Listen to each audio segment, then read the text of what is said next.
Good evening to all of you. So, GS paper 3. So, economy questions. In particularly GS paper 3, because 4 questions, 10 marker, and remaining 4 questions, 15 marker. 250 words and as well as 120 words. So those words must be very relevant and relates to the economic terminology. See, this time what happened in GS paper 3, particularly economy, the maximum question they have given with the basics. Because always UPSC is famous for which current affairs are happening related to the current affairs, the basic questions. What are the basics that are happening? With the basics, they will ask the current affair question. So majority of the students, the most of the students were prepared the current related topics, but they have given a very big hand related to the topics that are concerned in the questions. Say for example, the first question they have given a very big twist. The difference between the HDA and R.C.Reddy, which have been associated with this unit regular around PCM batches. But suddenly this question asked in the UPSC mains. Mostly this is an unexpected question.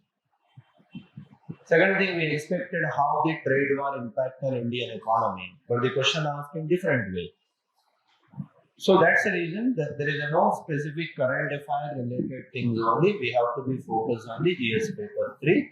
We shall not forget the core theme of the syllabus. See, after the analyzing of all the 8 questions, 4 for the 10 marker, 4 for the 15 marker. Since 2013, I am seeing these question papers in the UPSC mains. With the 2 decades of experience, what I understood, there is no specific syllabus for the economy. I don't know the other subject, I am talking about the economy. There is no separate book, there is no separate content. So maximum questions are asking from the different sources. Material is not there and source is not there. You are listening my point or not? There is no source and there is no material. And you are thinking that without source, without material, what we have to do? There is only one therapy that is called what no physiotherapy. There is one therapy called brainstorming therapy. The questions are not there to discuss from any of the book or any of the website. Half question you have to be brainstorm, half question you have to be academic accumulation. Then you can do something in the GS paper 3. Because heavy loaded GS paper 3, you have seen 3 or 4 major contents are there, which are very dynamic nature. And definitely you have to be brainstorming there because the issues they ask, challenges they ask, suggestions they ask. But this time GS paper 3, I noticed a very new thing. What is that? Scope. Scope. So every time, we have discussed in one time government measure, they have asked in different way. But this time, every question they have given a length, scope. Scope meaning is what? Scope. Whenever they are asking scope, say for example, food processing industry scope, PLI scope. Whenever they are asking scope, you should be length the answer. Meaning what? What is the significance of that particular segment? See, that's the reason brainstorming. Don't depend on any of the content, any of the material for the GS paper 3. As far as the economy is concerned, the questions are very simple. The student bias, you need a lot of brainstorming, then you will get it. See, any of the content and how to present, I will tell you. But remember, Rome was not built in a day. You will not get the economy things in only one in the single session of the paper explanation.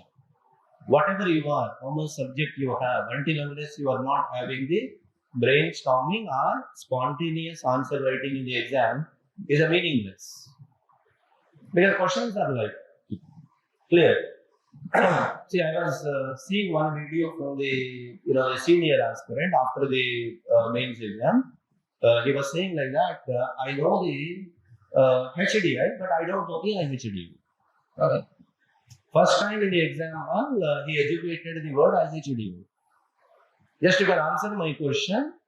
The individual knows the GDP, the individual don't know the PGDA. That is not potential GDP. Then what they will write in the exam? So that is my point. So until unless you are not having the ability of spontaneously writing the answer, how much you read, how many times you practice, how many sessions you listen, that is may not be sufficient for you. There is certain deficit in your preparation. So kindly overcome of it. So today my session will give you a brief idea to prepare for the FY26 and next year, whatever the mains you are writing, how to be start your preparation. This the classes base, this explanation base is also give a clear idea where you have to be focused and how to collect the information for your mains examination. Clear. Prelims is the different objectivity. Mains is very different objectivity. Clear. This is one thing you have to be, remember. Right. I will start with the first question. Clear. See, the first question, I think the most of you know this first element. Okay. The question one they ask related to what you know, the difference between the HDI as well as IHDI. HDI. This is a new word. Clear. GS paper 3 में first question you see. Distinguish between the Human Development Index and Inequality Adjusted HDI with special reference to India. Why the IHDI considered better indicator for inclusive growth? See, the unit 1 connected with the unit 2. Clear? Then when such a thing comes in the exam, you know only HDI, you don't know IHDI, then how to write the answer? Because he has given very clue here, inequality adjusted HDI. Inequality adjusted HDI. Meaning what? In HDI, inequality is going to be adjusted. After adjusting in the HDI component, when the inequalities are going to be adjusted, obviously you are going to lesser number of HDI. My point is, see, suppose HDI value is 100. Inequalities are 20. 100 minus 20, the number you are getting 80. When you will get this 80, the policy maker will frame an idea that 80 is my real number. So based on this 80, if I prepare my formulation of my policies, the better outcome will come. When the vulnerable sections are going to benefit with my policy, ultimately what will happen? Inclusive growth will be achievable. This is the theme. We have identified in our SRM batches similar themes in many ways. But here the question connected with HDI and IHDI. Clear?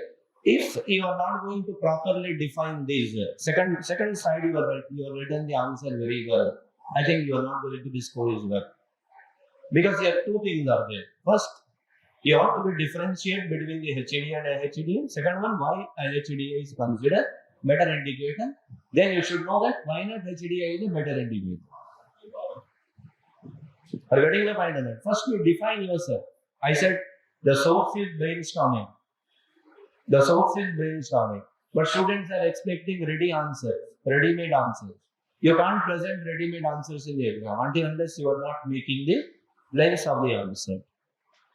2 minutes you are going to be wasted in exam, make a brainstorming, write the points in a one circle or one diagram or one flowchart and whatever it may be, write with the pencil, then draft it down within 8 minutes or 9 minutes. Are you getting a mind of that? See, don't try to load and use the data over there. Clear? Don't try to draw the diagrams. If you are well enough, you can draw. Otherwise, analyze the points. Clear? See, how to write this answer? See, whenever such a thing comes in the exam, HDI and IHDI. Don't forget what we are asking. Two things we have to be analyzed. One is differences. We need to identify the differences. Second thing is what? Why HDI is supporting for the better indicator for what? Inclusive growth. These are the two statements here. 5 marks, 10 marks. Distinguish, you are having 5 marks, and importance of this, you are having 5 marks. 10 marks. Most of my students, where I know, the students are written only the one segment. Second segment, they are not writing well. Marks, you are not going to get it more in this particular area. 2 segments, you have to balance. 10 marks. Right. Then in introduction, the approach, I think you must know the approach. The approach is what? Particularly, you have the approach. while you are reading this answer, approach is introduction, sir. What is your introduction? First introduction में what you are going to write. Introduction में what you are going to write. See, very simple introduction. Don't make it complex. Introduction में what you will write? UNDP has announced HDI in 1990 with a steward works of Mahbubullah and Amartya Singh. But HDI is a triple formula, like education, health, as well as standard of living, which ignores multiple factors. In order to revamping all those things, 2010 Human Development Report has announced a new indicator that is called IHDA. It is one of the prerequisite indicator for achieving the inclusive growth. Just 2 or 3 lines of simple introduction. Don't make it complex. Very simple introduction. That introduction is not available anywhere, but you have to write your own introduction. That's what I said. Brainstorming is more essential. If you want to write the both names, you'll understood that you are having good idea about this particular concept. No need to write any quotations. Use the name of Amartya Sen as well as Mahbubullah, who are the architecture of the HDI. Later, 2010, Human Development Report has incorporated new index called IHDA. Along with IHDA, they have launched MPI also. If you want to give that information, it is a fair enough. MPI is nothing but what? Multi-dimensional poverty index. Clear or not? Give that information also. Then, after writing this, first introduction by 2-3 lines, then you must be differences. Differences of this particular answer. One is HDI, other side is IHDA. Differences. Difference, then you have to write the difference. What is the best difference here? HDI is made with the 3 components. HDI is compiling based on the 3 components. May know what are the 3 components? 3 components for HDI. One is education. Other one is health. Third one is standard of living. Education, health and standard of living. Comparison. Education में 2 components. One is mean year of schooling index. Expected year of schooling index. Health में 1 component. What is that? Life expectancy index. Third one, standard of living. Standard of living में 1 indicator. What is that? GNI per capita. GNI per capita. These are the 3 main dimensions. 4 indicators. Right. So HDI is capturing the value of comprehensively 3 components, particularly 3 components, 4 indicators. Here indicator is mean year of schooling, here indicator is expected year of schooling. What about IHDA component? IHDA components are nothing but what? All the 3 components of HDA. Okay. All the 3 components of HDA and how many indicators? 1, 2, 3, 4. 4 indicators adjusted with inequality. Okay. Adjusted with inequality. This is the point you have to be very clear. Adjusted them with inequality. If you want equation, you can write IHDI is equals to, what is the equation? HDI minus inequalities. Inequality adjusted. Inequality is not in the male and female, not gender inequality. Inequality in the components. Inequality is in the indicators. You are going to obtain this particular IHDA. Clear. First difference is definition. Second difference, the key might be very relevant for you. HDI talks about, second difference what you will write, HDI talks about personal, HDI talks about average person, it talks about averages, it talks about averages. IHDA when you take, it talks about specific inequalities, that is personal inequalities. All personal inequalities reflected under HDA. IHDA, personal inequalities. Right? Personal inequalities. Personal inequalities are nothing but whatever the indicators are there, the indicators are not same for all. The indicators are different for each and everybody. Say for example, differences in differences in mean year of schooling, differences in expected year of schooling, differences in life expectancy, differences in what? GNI per capita. So personal inequalities reflected under this. Suppose this will give an idea what? If HDI value, if IHDA value is higher, what will happen? If IHDA value is higher, obviously HDI number has been reduced. In any country, HDA and IHDA both are same. If inequality is reduced or similar. Where such a personal, such type of explanation is not in HDA. Such type of explanation is in IHDA. So that is an idea. So in an HDI, what happened, in HDI is nothing but talks about individual or, not individual, complete nation's potential. It talks about national potential, public potential of human development. Just talks about potential of human development. It talks about distribution of human development. It talks about distribution of human development. How education is properly distributed, how literacy is properly distributed, how life expectancy is properly distributed. Okay, right. Here is method. Which method we are using? For HDA, we are using geometric method. What about IHDA?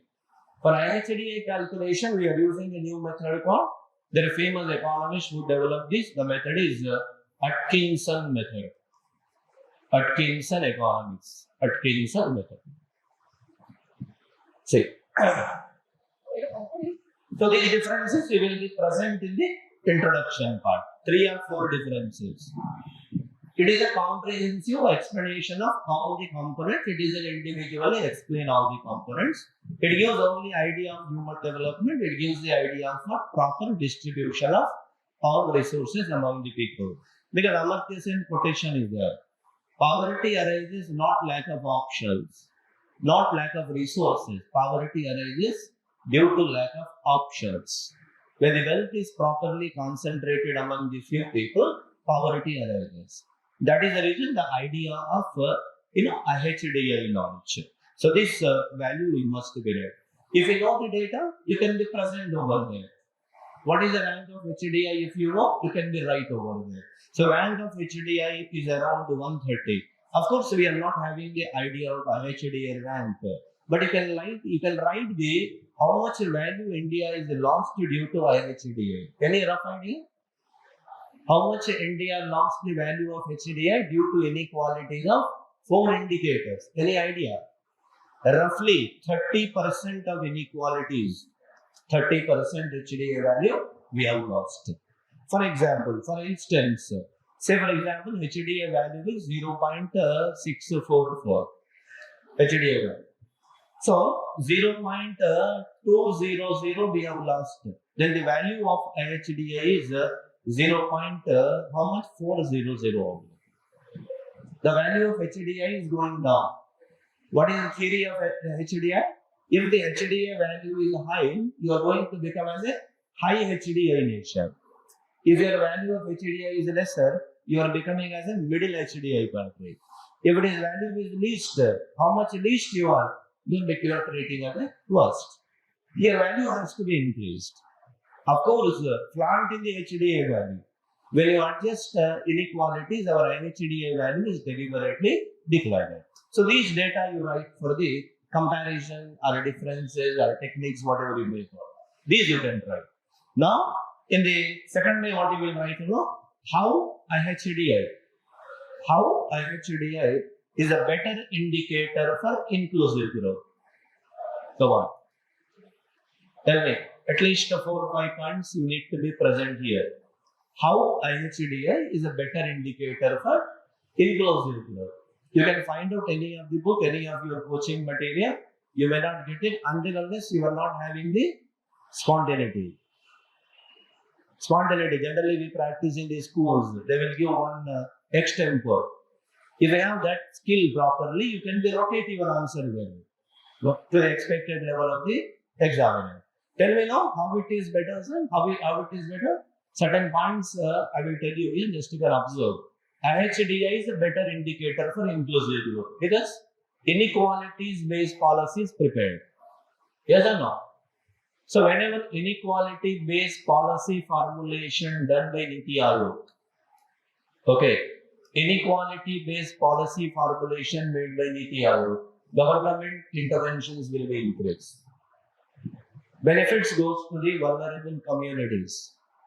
Take example of double bedroom house, take example of education policies, take example of employment policies, take example of government policies. It goes to the right eligible beneficiary. That is one advantage. Second advantage is what? IHDA will support to, here the inequalities of standard of living is there. Government is based on this, government is providing better standard of life. Better standard of life. Resulted, what happened? Employment will be created. Employment guarantee will be assured. Employment guarantee will be assured. Third one, very important thing is what? This IHDA is also talks about social inclusion. Social inclusion. Because educational inequality as well as health inequality as well as there is inequality number or inequality outlook will be simplified. Resulted, what happened? There is a social inclusion will be achievable. One more aspect, IHDA is one more advantage to achieve inclusive growth because whatever the components are there, similarly reflecting about the SDG goals. SDG, link to the SDG. If IHDA will be official, you can link to the SDG. GDP is official, you are not linking to the SDG. Today, GDP, India is going to become by 2030 third largest economy in the world. If you take the gender inequality index, India is a 131. If you take happiness index, India is a 118. If you take HDI index, India is a 130. Growth we are good, but development we are worst. Because our policy are formulating based on HDI. Our policies are not formulating based on inequality index. That's what is exploring that idea from you. If you want to become a IAS officer, how you will suggest to the government? That is the basic theme of this. Are you getting my point on that? So at those points you have to be present over there. Clear? Tell me now how it will support to inclusive growth. Meaning what? Inequalities, if you know, these are the 3 problems of India. Can you tell me what are the 3 problems of India? Confronting challenges of 3 India. May know what are the 3 problems? No, sir. I'm talking about social problems. This topic relates to what? Inclusive growth. 3 social problems of India. One is poverty, other one is unemployment, third one is inequality. When you know inequality, automatically poverty and unemployment is also suppressed. Resulted, what will happen? See, there is a inequality whenever leads automatically poverty, penury, poverty reduces, employment will be generated. Okay, one more advantage, policy making this instrument, that is the reason what?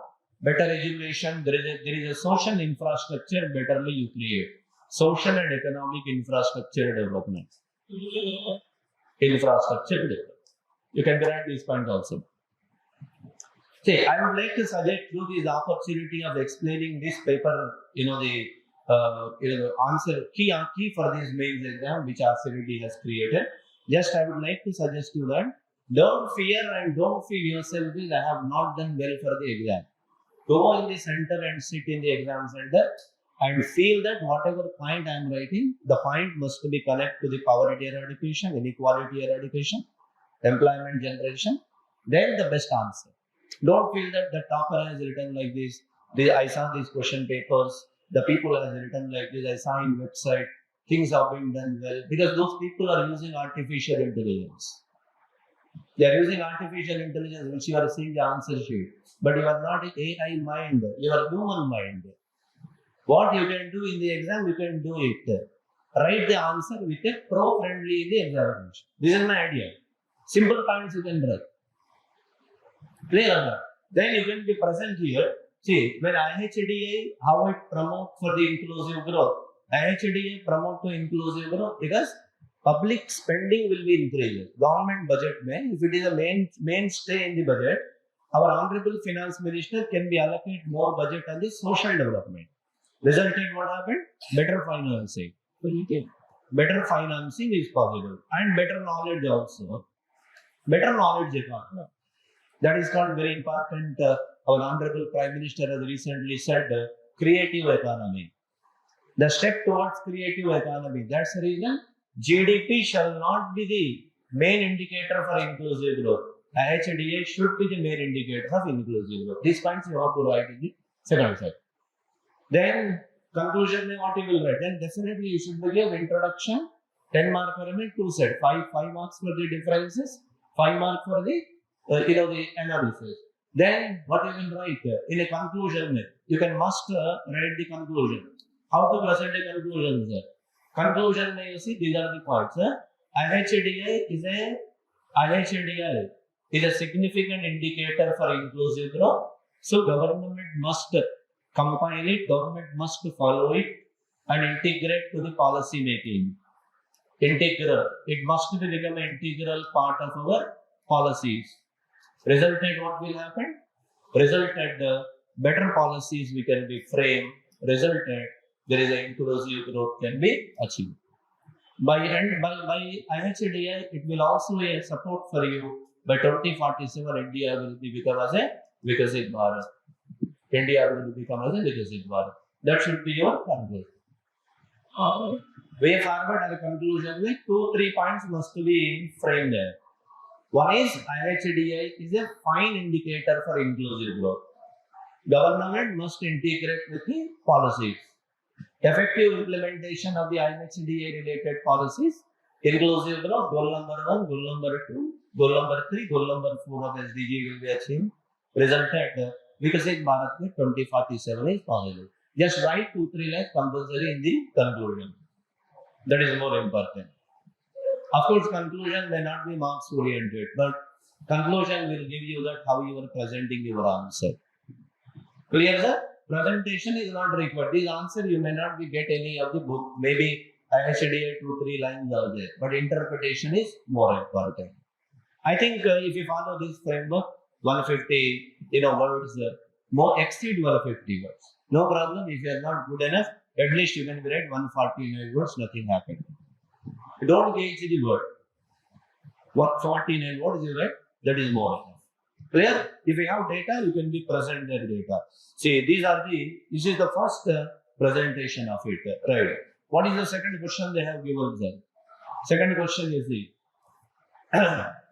what are the challenges before the Indian economy to the world? Moving away from the free trade and multilateralism to protectionism and bilateralism. How can these challenges be met?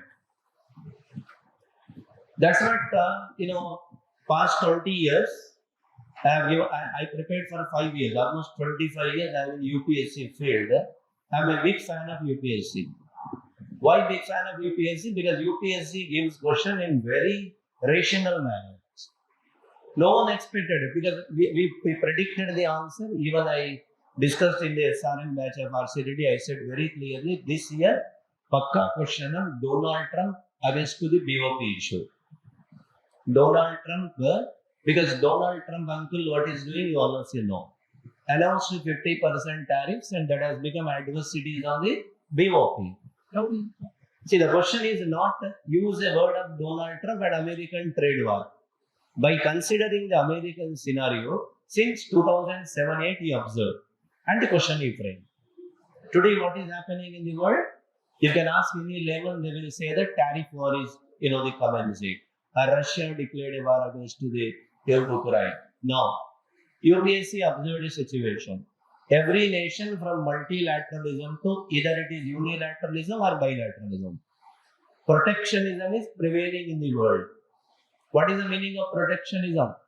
Every country wanted to be closed economy rather than open economy. Just like North Korea. Yeah, North Korea. The man is also in China now. North Korea. Brazil also. Brazil is also closed economy. Is it good closed economy? Is it good closed economy? Absolutely good. I think that's a little bit hard to say. Yeah. Closed economy ka meaning is what? Self-reliant economy.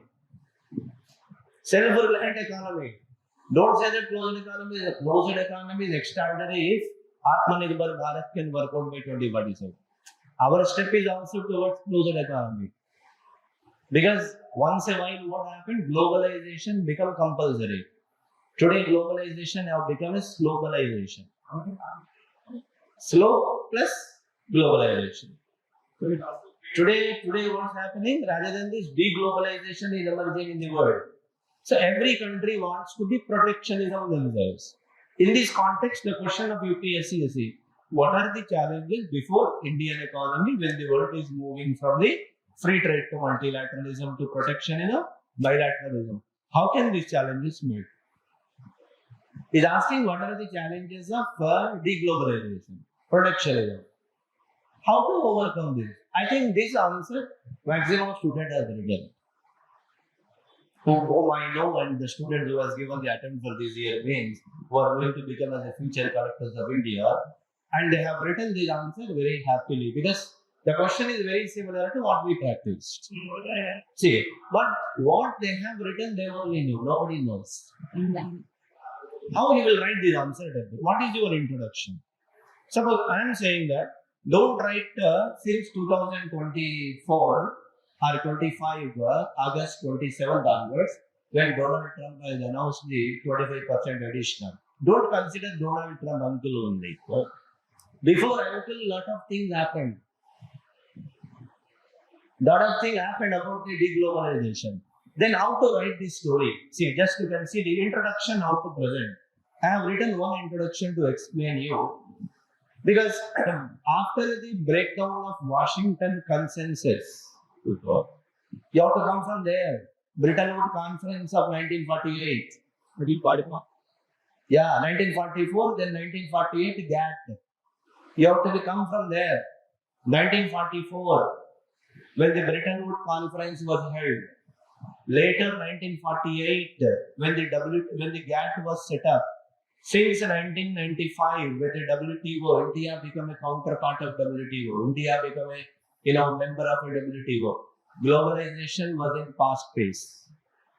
When the 2007-8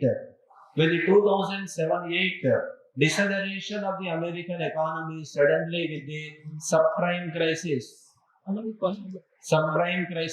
Lehman Brothers crisis of America.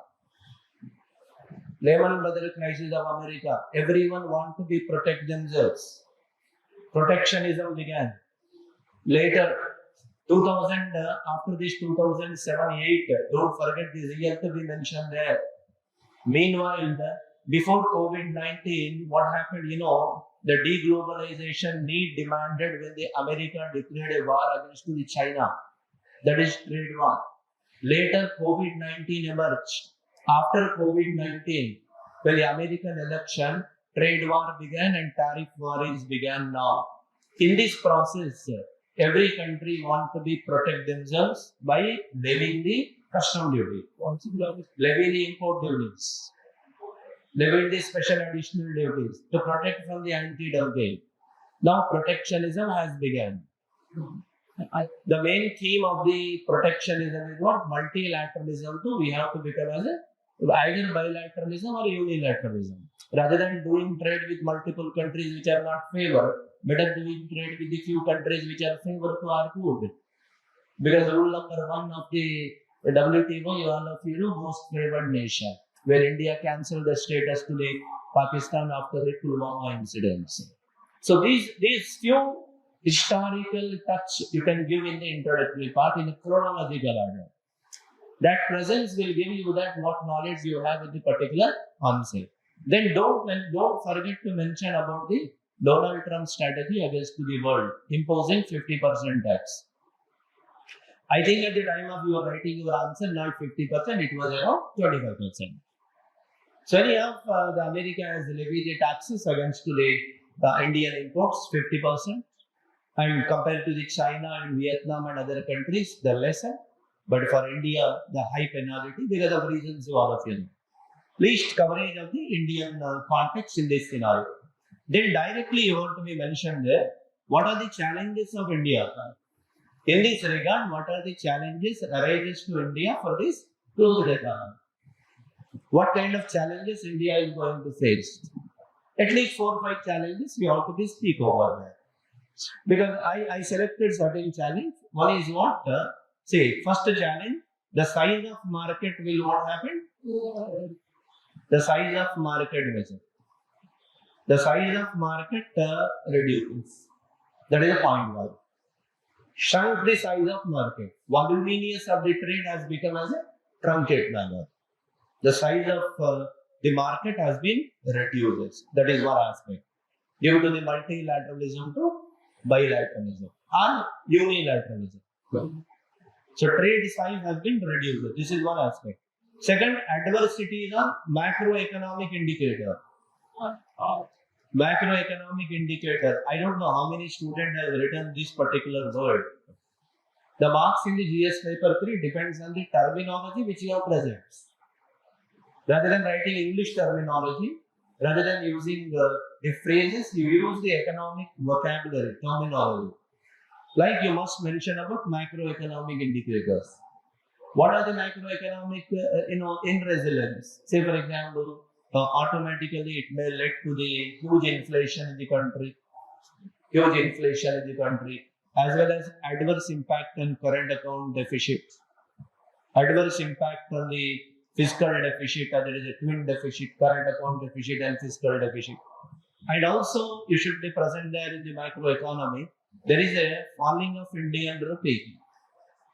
Falling of Indian rupee is also one of the challenge to India to protect as a staple of Indian rupee. In the derivative market, if you see intraday trading, if you see Indian rupee, huge plunge compared to the other currencies of the world. Because of this, India is an emerging country. Third, very important is what? Infra financing become costly. Infrastructure financing. And most important thing, global supply chain disrupted. These points you have to be right. Global supply chain disrupted. Supply chain ka meaning is what? From input to output. Whatever the connections are there in the business, going to be get affected. Don't write there unemployment and poverty in the first line only. You write certain major consensus. And you can write this, when the India is going to be become as a unilateral and multilateralism, what slogan we have given since 2014, Make in India. Make in India will be defect. Make in India, where you will be sell, because whatever the products have produced in India, because I read in the D. Subbarao statement, former RBI governor and first ranker of UPSC, what he stated, selling all the products in India is not good for the country. You need export also. That is the reason globalization, when it is become as a globalization closed economy, not benefiting to India. That point you must be present there. Because if you want to more foreign exchange reserve, because I would like to convey here, our forex will be hit adversely. We want a lot of import covered. That's the reason we want multilateralism. We want to be, we want to be do trade with US because our major export partner is US. 25% direct, 13% indirect, direct 25%. Trade we are doing with the US. Trade we are doing with the European Union. Trade we are doing with the, other, European related nations. We want to be promoted as a multilateralism trade. Free trade areas are required. So then you can be right, our share market will be affected adversely. Our share market affected very adversely when the multilateralism to unilateralism. Because you saw that how bull run stops. Because immediately we withdraw the FPIs. I think you can write that mind also. FPI, foreign portfolio investments. Huge withdrawal of the foreign portfolio investment effect on the local profitability of the Indian share market. So these are the points you can be present over there. And also don't forget to write domestic challenges also we have. What are the domestic challenges? Can you answer this? Domestic challenges like few sectors like textile sector, pharma sector, and also cotton and agriculture related, electronic related. So these are the sectors are going to be affected due to the less market size. Ultimately affect on our GDP. But government of India is saying that GDP is not affected. GDP is almost 7.8. That is of course a deflated effect is there. There is of course other story there for that. It will take hour together to be discussed on it. Due to the trade the barrier with the US, our GDP is not reduced. Our GDP is increased because we are calculating on the basis of market economy. All of that is nominal prices, market prices rather than the factor cost. That story is different. But these are the points you have to be present there. What challenges are there? Now, what is the solution for this? You have to be present at what measures we can take to tackle this problem. What measures are required? What measures are required to be tackled this? What should be our strategy? See, our strategy is what? First and foremost important strategy is what? We have to be empower our manufacturing policy. We have to be empower our manufacturing policy, particularly Make in India. Make in India. Yeah. We have to be empower our Make in India so that this protectionism means local goods will be sufficient to reach our people. India is a high populous country. If goods are not available, cost push inflation increase in India. That's the reason empower the manufacturing policy of India. Second, give priority for local reforms. Best example, taxation reform. Now India is doing a big reform very soon, that is GS-3. Rationalization of GST rates. 4-tier GST to 2-tier GST. Okay, rationalization, which boom our consumption demand. Because India is a hub for consumption-led growth. So India must empower the consumption-related practices. And third very important thing, what India has to do, diversified of the trade. Okay. Diversification of trade. So diversification of trade means what? From USA to India, go to the Middle East, capture all the Middle East trade, go to the China, go to the Japan, go to the, not Ukraine, go to the, other countries. If possible, negotiate with the US White House. But they will not allow us because the strong demand is we have to stop purchasing oil from the Russia. Yes or no? Because their concern is what? We are doing interports. What is our largest export item? You all of you know. Come on, answer. What is our large export item? Please. Is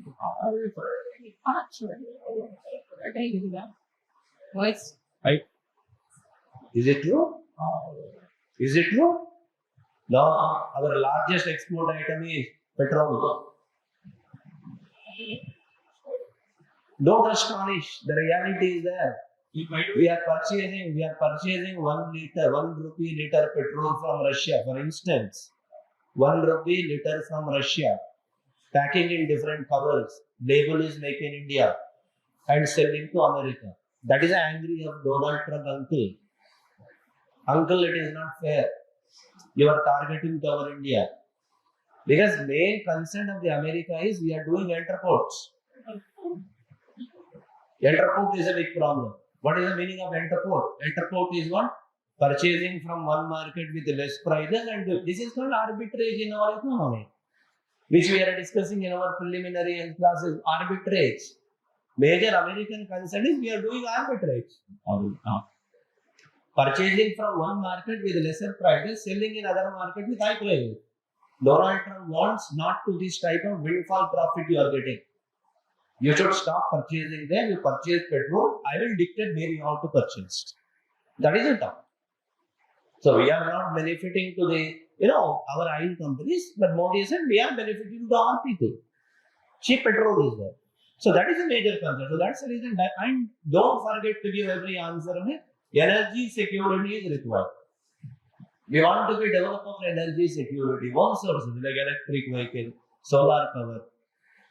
If possible, because we are purchasing from US, we are purchasing from Russia, Iran, Venezuela, and nearby countries, Saudi, UAE, OPEC plus countries, and we are targeting some of the OPEC countries also. If possible, diversify our petroleum. That's the reason I have given a point here: energy security.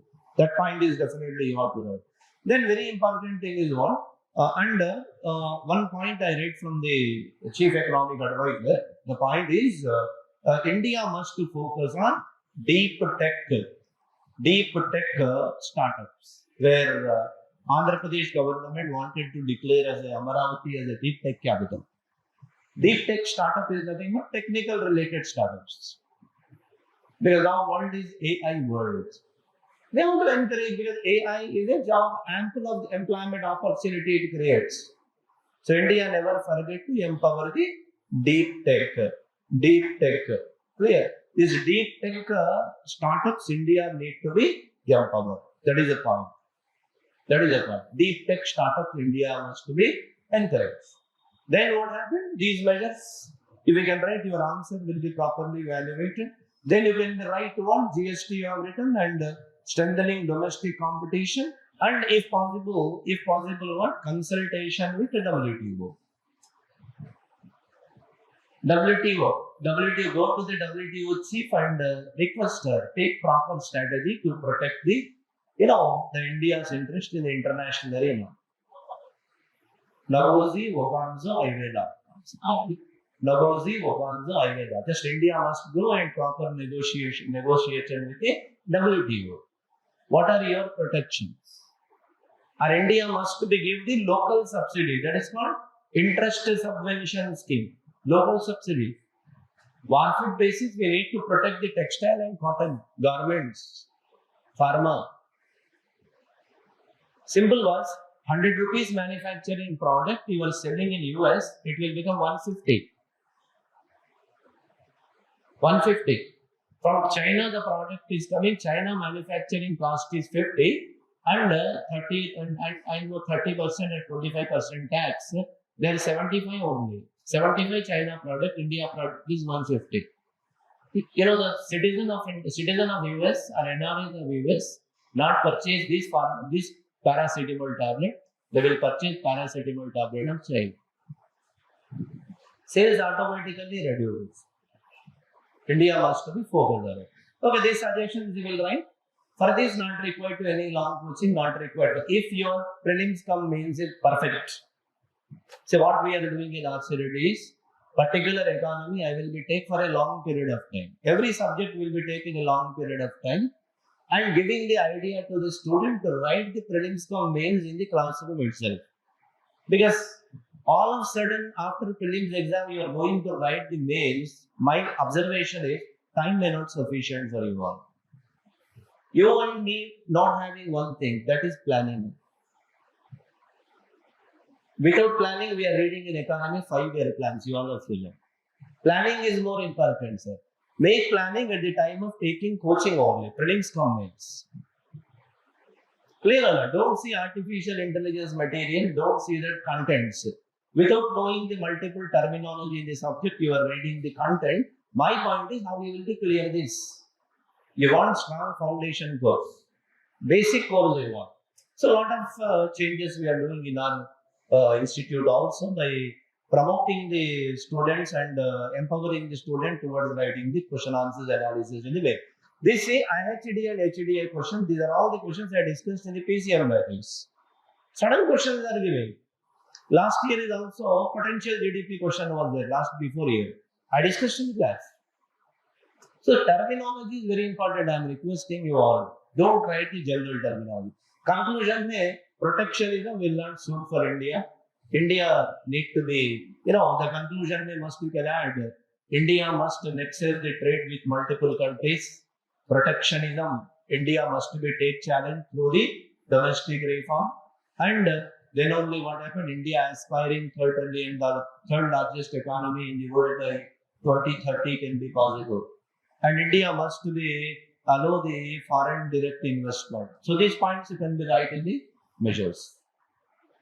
Measures you can be right these ones. Conclusion must be given in a different way. Kishore, what day? Project 2.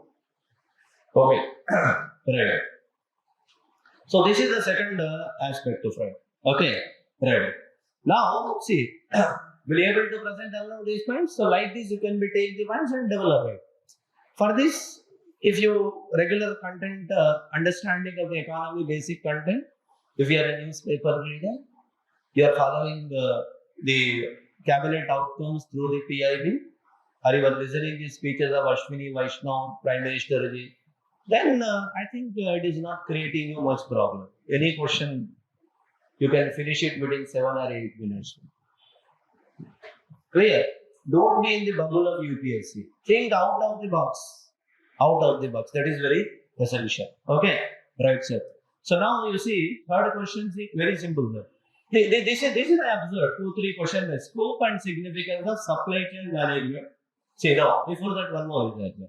One more is there. Explain the factor influencing decision of the farmer on the selection of high value crops. I taught this question in 2013. When Manmohan Singh was the Prime Minister, UPSC reforms took place. That time I taught this. With the title of crop diversification, with the title of cropping pattern shifting. This year the question asked. Very simple. See, how to write this? Very simple. The factors influencing the decision making of the farmer. High value crop. Then how to write this in the introduction? Your basic must be strong. Your introduction is you have to come from the Ashok Dalwai committee. Do you know about the Ashok Dalwai committee? Yeah. Government of India in 2014 set a target doubling farmer income by 2022. Subsequently, Ashok Dalwai committee appointed. Ashok Dalwai committee recommended to Government of India, farmer must be follow the high value crop. That is the name is. The Ashok Dalwai committee has mentioned high value crop written in the report HYC. High value crop. I am not talking about high yielding variety seeds.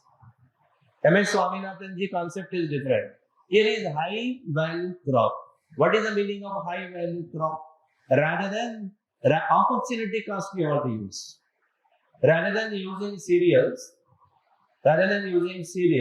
cultivate the high value crop like fruits, like vegetables, like oil seeds, like oil palm, like millets, like Shri Anna millets, or you can go for high value like dragon fruit, if possible, kiwi fruits, quinoas. So dietary habit changes, millets. So this is comes under high value crops. This is not high yielding variety seeds, sir. High yielding variety seed in 1966 by MS Swaminathan. But today it is high value crops. Clear? So then doubling farmer income is possible. Point is here, what are the factors influencing for high value crop? What are the factors influencing high value crops? How farmer selects? The question is same. I am not telling the whole story. Question is same. Factors influencing the decision of the farmer to took it. My farmer in my field, my tenant is cultivating paddy. Because Andhra Pradesh is known as bowl of rice. My tenant is cultivating paddy. But I am asking to my tenant, don't cultivate paddy, cultivate millets. People are not taking rice. 1 time rice, 2 time quinoa, or brown rice. Dietary habit changes. What is the use of cultivating the traditional crop? Move to the high value crops. Then tell me, what are the factors here influence? The factors, different factors influence. First factor is what? Natural factors you have to write. See, one diagram you must be drawn there. High value crop depends on this particular factors. One is natural factors. You must be considered farmer influenced with these natural factors. May I know what are the natural factors? Nature of soil, fertility of the soil, extent of rainfall. The next, irrigation. Second, economic factor. What are the economic factor forcing? Economic factor is like price of the market, infrastructure of the market. Clear. Next, size of land holding, availability of technology, whether they are having proper crop cutting machines or not, custom hiring center is there or not. Then it depends on what credit facility. It depends on what fertilizer and storage facility. Economic infrastructure, income of the farmer. If it gives income, farmer cultivates. Have you heard about avocado? Today all social media talking about avocado. One avocado juice if you take, you'll be full of vitamin, full of enrichment of your all nutrient. Just everyone must be add in their diet that particularly avocado. If farmer cultivate avocado crop rather than cultivating groundnut, so Mahabubnagar farmer can, instead of cultivating the oil seed, particularly red gram, if they cultivate the avocado fruit, what happens? The fruit supply increases, people benefit, and farmer also get returns. He'll become crorepati, sir. But shifting cropping pattern is not possible. Crop diversification is not possible. High value crop is what? Rather than tomato, go for fruits. People are getting the infected, immediately doctor says eat papaya, eat kiwi, eat avocado. Don't eat rice, waste rice. But farmer is dying with rice. This is not high value crop. So that's the reason economic set. Then one more is that external factor also we consider. External factors are nothing but you see like export, globalization, and as well as in terms of geopolitical issues, influence on agriculture, farmer. Then one more, government policies also influence. Like government policies like MSP, like credit policy, loan waiver scheme, agriculture extension services. Andhra Pradesh mein very good model was there earlier. Raitu Bharosa Kendralu. Raitu Seva Kendralu in Telangana, it is there. So the point is you have to be right this kind of the program, extension services, then literacy program of the farmer. So even the social dietary habit of the public will change. Farmer definitely cultivates tools crop. Thus, what you will write in conclusion, crop diversification is very essential. In India, Karnataka is a pioneer state where crop diversification is high. In Punjab, in Haryana, even in AP, even in Telangana, southern part, agriculture favored state, no crop diversification has been taking place. So better crop diversification is required with high value crops. Then only farmer income will be increased. So farmer need to apply opportunity cost. Take your answer every second line में economic theory. Then you can be obtain very good marks in the mains. You will get IAS. You will get IPS. You will not get IPS. You will not get IPS. You will get IPS. You will get Indian Police Service, not Indian Postal Service. Both are IPS only. But difference is there. So that's the reason you have to be write very proper content here. Both are IPS. IPOs. Yeah, the IPO is right. So anyhow, this is the concluding remark you can give. Clear? This is the question. Okay. So elaborate scope and significance of supply chain management of the agricultural commodities. Come on, tell me. What is the scope? Whenever they are asking about scope, what you will write? First, let me define the supply chain mechanism. What is supply chain mechanism? Sir? Supply chain mechanism is nothing but upstream and downstream. See, supply chain mechanism, first you have to understand like this. This answer you can give the definition like, say, have you heard this quotation? Beej se bazaar tak. Beej se bazaar tak. Our Honorable Prime Minister frequently use this word. Beej se bazaar tak. Meaning what? From seed to market. Whatever the facilities required to send your producted item to the final consumer, all such facilities are called supply chain mechanism. Supply chain mechanism. See, supply chain mechanism means, suppose farmer depends on what? Input supply, tractors, seeds, urea. They cannot depend on government. Urea shortage is there in the market. Input supply. Then farmer depends on processor. After the processor, farmer goes to the wholesaler. From wholesaler to retailer. So retailer to direct, if you want to do the exporter must be available.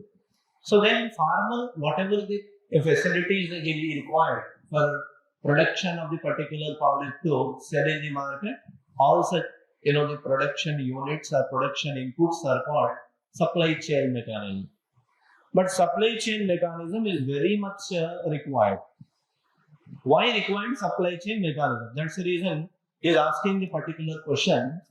What is the scope for the supply chain mechanism? What is the importance? He is right importance. Importance is supply chain mechanism ka importance is what? Scope. First you have to identify the scope. Scope means what? What kind of supply chain mechanism? First one is input supplies. Say for example, urea, fertilizers, machinery, pest, the devices, pest control devices, input, drones, inputs. Second, pre-harvest techniques. Supply chain management requiring pre-harvest technique. Pre-harvest technique is what? The method how to use the this you can be right. Tillage, proper ploughing, proper tillage. Techniques of the production, whether you are following organic farming, whether you are following Subhash Palekar technique is there. What is that? ZBNF, natural farming. Whether you are following organic farming. Today, demand of the people is organic. Very costly are organic. Clear. Protecting our health is in your hand. I was reading somewhere in the article, they have written, cancer causes items are very cheap in India. Non-cancer items are very costly in India. Like polluted items are very, white bread is 25 rupees only. Healthy bread if you want to eat, if you want to purchase 200 rupees. It's very different in India. Organic thing. And also post-harvest, like transport, grading, marketing, these are all post-harvest scope. Then we have storage, warehousing. Then value addition, marketing, financing. These are all the scope of value chain mechanism. These are all the scope. You have to write scope. Where is the scope for the supply chain mechanism? Then you have to write what is the significance of supply chain mechanism. What is the significance of supply chain mechanism? See, significance of supply chain mechanism is what? First significance, importance you have to write. Doubling farmer income. If proper supply chain mechanism is there, doubling farmer income can take place. Second, wastages will reduce. You can't write wastages. Economy, there is what is there. marketable surplus will be increased.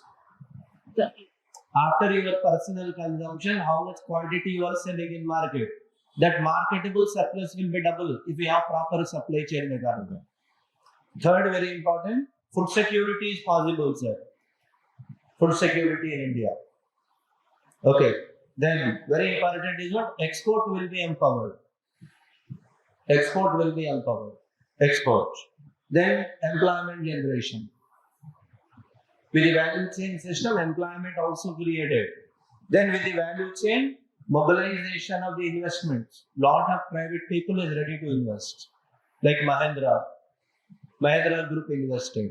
Agro Pharma invested. Very big companies. These companies are ready to invest in organic. Whether you believe or not, India is exporting organic chemicals, organic component to US after the petrol. That much research is there in India. Clear or not? So the point you understand here. And very important, if the supply chain mechanism betterly available, inflation control. Food inflation control. And other important, crop diversification happens. Mostly India demands no crop diversification. So these are the points, scope and importance. Conclusion, in order to doubling farmer income, in order to make agriculture is profitable, Government of India must restore maximum supply chain mechanism or supply chain, the areas at the doorstep of the farmer through digitally or the physically. Then what will happen? Farmer can have a better output he will be get. That story you want to be right in the conclusion. So don't give data for all answers, sir. Wherever possibility is there, give data. This is your, particularly from the agriculture areas, right? This you can be right over there. Elaborate and significant of these you write. Okay. And this is not these. These are my 4 important questions. What I discussed here. First, I discussed what HDR. Second, I discussed protectionism. Third, I discussed high value crops. Then fourth, I discussed this one. These are the 4 the important. Same strategy apply for the next questions also. Same strategy. Say for example, one question is there which I expected. Exact question is there. I think maximum institute may you have read this one, but question asking style is different.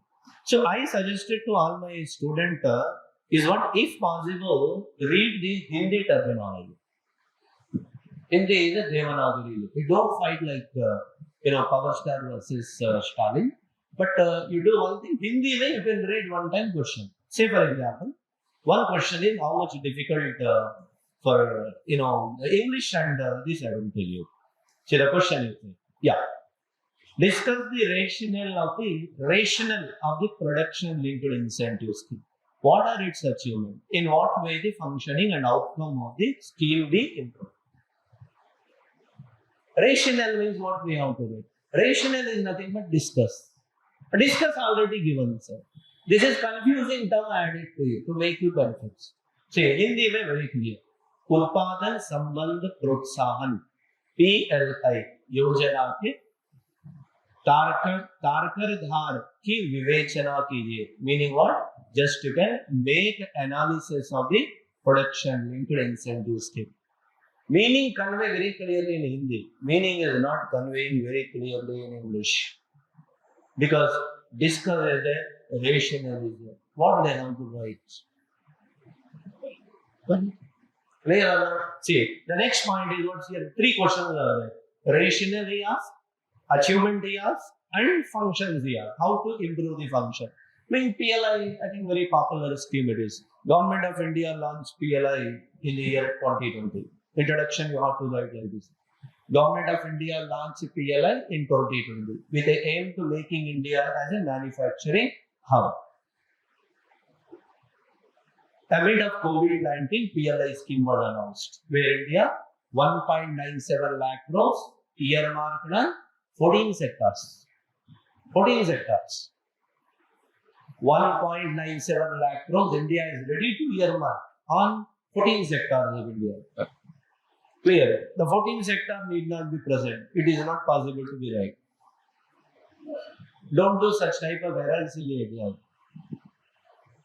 Clear? See, then what are the rationale? Rationale ka meaning is what? Just you can write how this the benefit to the country. Rationale ka meaning how it is benefit to the country. Here clearly mentioned is Tarkidar, Takridar ki vivechana ki. Meaning is what? Definitely you have to be think how it is benefiting to the country. Discuss. What are the benefits? To drive the investment to high-tech industries, coal industries, 14 industries, sir. Electronics, pharma, semiconductor, automobile, and also particularly what? White goods. What are the white goods? Drugs. No. How can government supply drugs, sir? Yes. Black on the pen. Madam, AC and electronic goods, sir. What goods are AC and electronics, sir. Electronic goods, which is immovable or white goods, movable or brown goods. In your phone, it is a brown good. Your digital watch is a brown good. This is my digital board is a white goods. AC is a white goods. AC is a. Do you agree or not? These are the most demanded goods in India. So anyhow, PLI scheme 14 sector. Next, improve the domestic manufacturing. Global competitiveness increased with PLI. PLI ka best example. Today, India invented Vikram. What is that Vikram? Vikram. Let's see this. Yeah. Yeah, new chip. That's a B2 chip. B2 chip. India launched yesterday before yesterday. Vikram, the credit goes to PLI. Yes. Next. Some number also given 2901 or something. What's that? Yeah? 320. 320. Credit goes to this PLI. Then PLI, job creation. PLI, export. PLI, self-reliance. Importance you can write in discussion. Disconsideration. Least concern about all these words. Don't be specific. So these advantages. Achievement, what is the achievement is there? Achievement you see electronic manufacturing and also pharma, then automobile, renewable energy, telecom, drones. Operation Sindur. Our drone successful in the first 2 days of Operation Sindur. China exported drones to our counterpart. The drones did not came to the India boundary. Before coming to the India boundary, they didn't blast properly. Like in Diwali time, we have, just play our crackers. Some of the crackers will, properly operate. Some of the crackers did not operate. China fell in front of the India technology. That is a deep tech technology of India. Drone success, which is made by manufacturing company of Bangalore, successful in that. PLI is not easy, sir. 1.97 lakh crores is more or less similar to my Andhra and Telangana budget. That much money government has allocated here. Of course, 3 lakh crores now, but 1.97 lakh crores is the subsidies government has given for the empowerment of the PLI. If you guys got it. Yeah. The point is, remember, sir, these are the success areas. And then you write how to better performance of PLI. Say, equity in all sector, 14 to how many sectors are required, it can be extended. Then strengthening ecosystem. Then focus on MSME. Then structural reform. Then R&D, research and development. Then effective implementation of PLI is only the solution in front of India for making economy as the most vibrant, most dynamic, and most the third largest manufacturing base in our country. Self-reliant Jyotika Ghosh. Atmanirbhar Bharat, to achieving the target of Atmanirbhar Bharat. Based on the content, you can connect the conclusion to that particular area. This idea, if you can have the proper way in your exam, I'm just assuring you that economy will never be creative trouble. Self-writing is more important. Okay, that is the answer. Then, another economy question is that, which relates to semiconductors. Well, what a current related aspect they have given. See, semiconductor, what are the challenges to the semiconductor industry in India? Okay, semiconductor usage. Here the question is very relevant. India may aim to becoming as a semiconductor manufacturing hub. What are the challenges faced by semiconductor industry? Mention the salient feature of Indian semiconductor mission. See, I have given one PIB. Challenges I will explain you. Just you see that this is the PIB.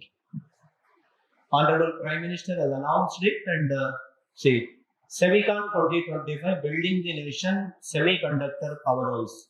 Because if you read this PIB, I think this answer you can be present in a very delightful manner. But this will be help you to obtain only for 5 marker. But you cannot write the 10 marker.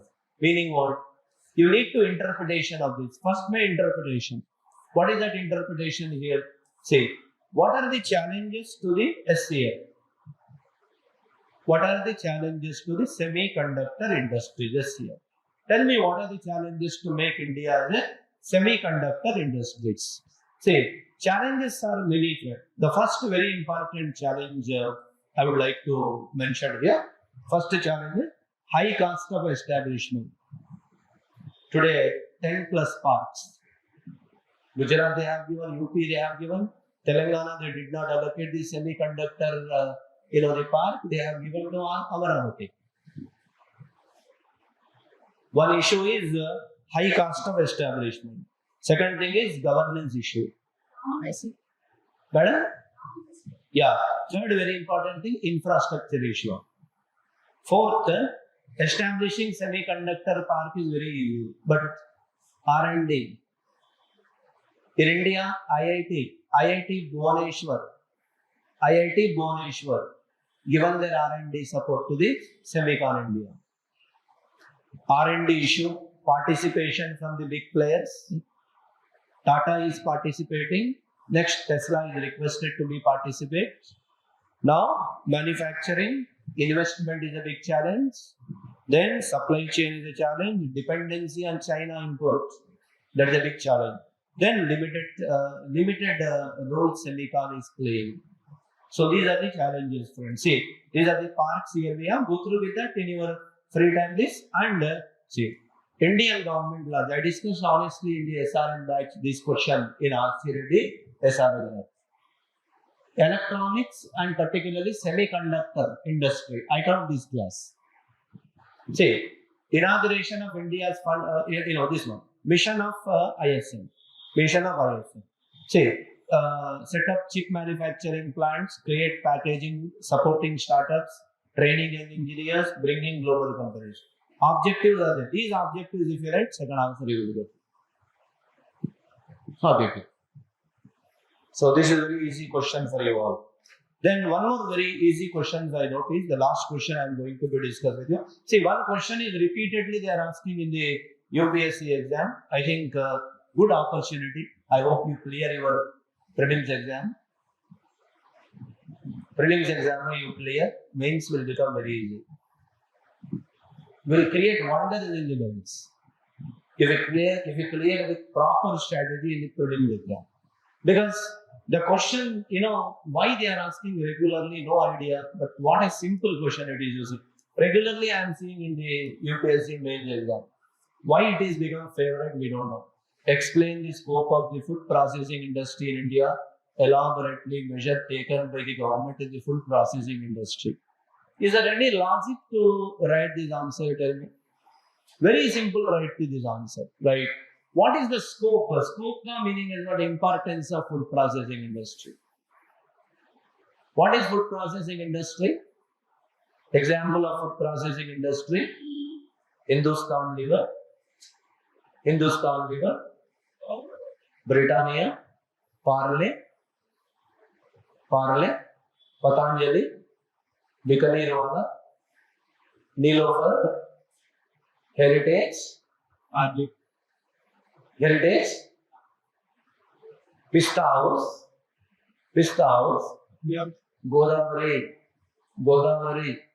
Vantalu, Kumari Auntie. Yes or no? These are all brands. Taking agriculture waste products and value added, making it to the high-end additions. That is a food processing industry. What are the scope? Importance you want to know. Startup importance, export importance. Pickle, Bria pickle. Connect. Yeah. Different brands are there. So. Clear? So these are all food processing industry. Then food processing industry is initiative. PM Kisan Sampada Yojana, Operation Green, FSSI, symbol. Clear? The initiatives government has taken, one district, one product. Prime Minister Micro Enterprises Program. These are like 5 or 6, the programs are standard question, very easy to write these answers. So friends, first time the new twist question they have given. So the source you can read from the PIB is nothing is there. How the fiscal health index can be used as a tool for assessing the fiscal performance of the state in India, what way it is. First time Niti Aayog has launched a fiscal health indicator index based on the 5 parameters: quality of the expenditure, revenue mobilization, fiscal prudence, debt index, debt sustainability. 5 parameters they have taken, they have logged. Odisha performance is better compared to other states. Reason is, Odisha, no one is giving loan to Odisha, everyone is given loan to Andhra. Telangana is also 36% of GSDP under debt. Andhra is also 36% GSDP is under debt. Odisha is only it is in 20% is under debt. Macroeconomic parameters are good in Andhra, fiscal parameters in Odisha compared to these big states, Gujarat, Maharashtra, Andhra, Telangana. First time they have brought this, the picture through the fiscal health indicator. Now, how it is helpful for making this policy, how it is benefited. Simple, comparative analysis for the fiscal health, identify strength and concerns, transparency, accountability, policy making to better idea. Future में India has given the target for fiscal prudence or fiscal consolidation. FRBM में 50 plus or minus 1% target already they have given. So this health indicator most helpful to India for fiscal cooperative federalism. Fiscal federalism. This will be more helpful to our 16th Finance Commission to devolution of fund to the state. And this policy will be more helpful to the India for making as a fiscal discipline. Amid of trade war, amid of the high fiscal burden on the government. Recently, whether you read in the budget or not, India public debt exceeded 200 lakh crore. India GDP suppose 400 lakh crore, 200 lakh crore debts are there, public debts are there. 56.1% is India's debt to GDP ratio. In this context, India is going to be not like a bailout which happened in 1991. This index will be more helpful to India for making a proper strategic policies. That you have to write in conclusion. Clear enough? These are my 8 questions which I planned you. Prepare properly. Make yourself is very simple. While you are taking coaching for the prelims mains, or while you are doing a preliminary preparation, see that comprehensively you read the subject. See, our motto is simple. Make yourself is comprehensive 360 degree of reading of the particular subject. Don't expect after prelims I will get mains handout. Don't expect after mains exam someone will teach you for an interview. Until unless you are not making yourself as a thorough presence of the mind or brainstorming, not possible anything in the UPSC. So we as an R.C.Reddy team, we are working under the guidance of the R.C.Reddy sir. Even the R.C.Reddy sir daughter also entered as a directory. One of the madam is doing here. What is it? The Sanghamitra Madam is involved to designing the program in a very different manner.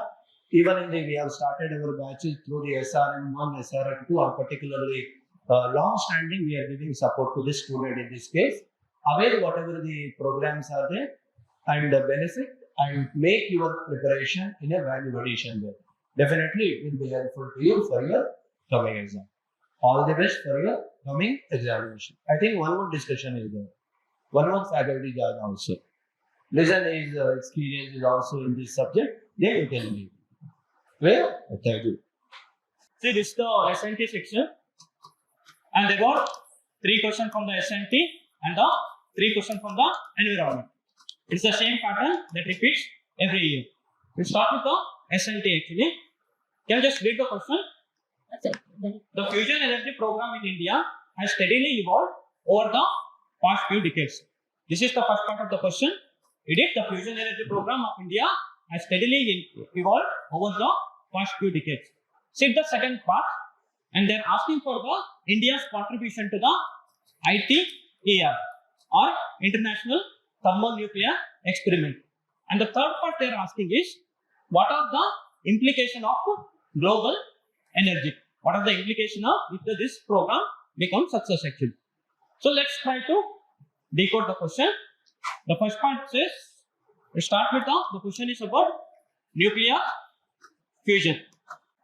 And we have a introduction, and first part is, as per the question is, how evolution of Indian nuclear fusion research. This is the first part of the question actually. And second part is India's contribution to ITER. And the third part is, what is the implication if the nuclear fusion research becomes success? And the fourth part is our conclusion. This is the general structure actually. Now the question is about the nuclear fusion. I'll come back to question.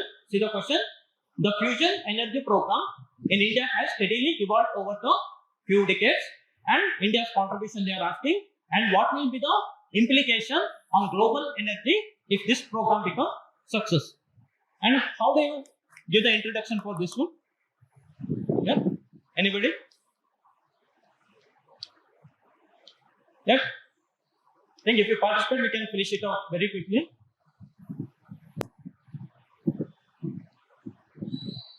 Yeah, right. Okay, the question is about, okay, don't want to try, maybe you're tired. The question is about nuclear fusion, right? The question is about nuclear fusion.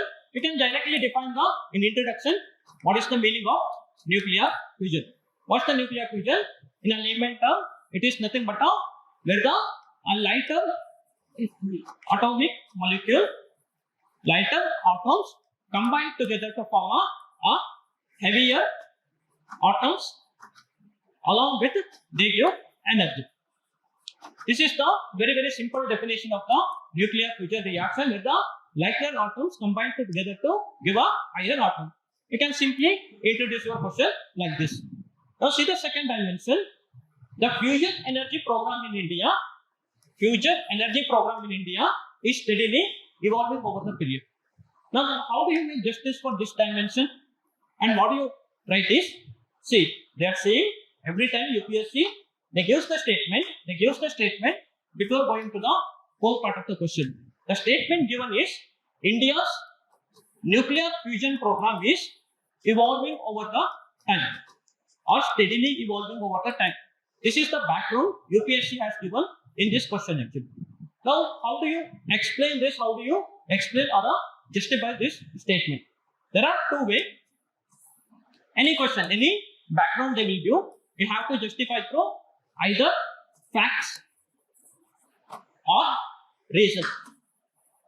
For example, anybody know any program or how Indian nuclear fusion is actually evolved? Or the facts related to the evolution of nuclear program. It's very difficult actually. In the mains, it is very difficult to recall these facts. For example, it started with the National Plasma Research Institute, and later Don't write down this thing. This factual information is never going to repeat again. Nuclear Plasma Research Institution, Indian tokamak reactor, advanced tokamak reactor, and India participated in the ITER and some foundational research. If you're able to recall these facts, then it's fair enough. They'll be giving you very good marks. Even if you don't recall these facts actually, you can reason it. Tell me, why India is so much focused about the nuclear fusion reaction? Why do you think India is investing so much steadily in nuclear fusion reactor? Tell me some advantages. Huh? Okay, for example, we see it is a clean energy. Maybe as it's a nuclear energy, it will have a very high density. Or compared to other fossil fuel, you are importing everything. It is mostly revolved into the hydrogen, right? So availability of raw material. See, observe this one. Either you can substantiate this statement, either you can substantiate the first statement, either to the facts. If you are able to recall the facts, it's very good. But when it comes to the mains, it's very difficult to recall the facts, particularly GS. As you will be mugging up so many facts in optional actually. So GS, mugging up the facts again will not fetch you any good marks. So try to reason it. If you try to give some 3 reasons, say that due to the advantages of cleaner energy, higher density, or availability of the raw material, Indian government has steadily invested in the nuclear fusion program. That is, after your introduction, you have to justify the statement that is given by the statement. You can say either facts or a reason. We have justified the fact section. Now see here, what is the contribution of the India to international thermonuclear experiment? What is the contribution of India? How India is contributing to the international thermonuclear research or experimental thermonuclear research? Anybody know what is the contribution? It's very hard actually. India contributed long back in around 2016 to 2015 actually. And believe me, even I wrote the names, I was not able to recall what is the contribution of India. But see here, even if you don't know, you have to write the answer, right? Any research, what they need actually to conduct any research, what is the requirements? What's the requirement? Forget about the research. For example, take an example of this class only. To run this class, you need several things, right? One thing you need is definitely we need a money or a fund. And the second thing is we need a manpower. Some person will be working on and will be teaching, somebody will be recording. All this manpower will be needed. And other thing is various equipment. Maybe engineering equipments are needed actually. So when you don't know what to write actually, think about the stakeholders. Think about the stakeholders who are involved in this particular process actually. For example, they are asking for the contribution of Indian contribution in ITR research actually. You have no idea, nobody will have the idea what is the contribution.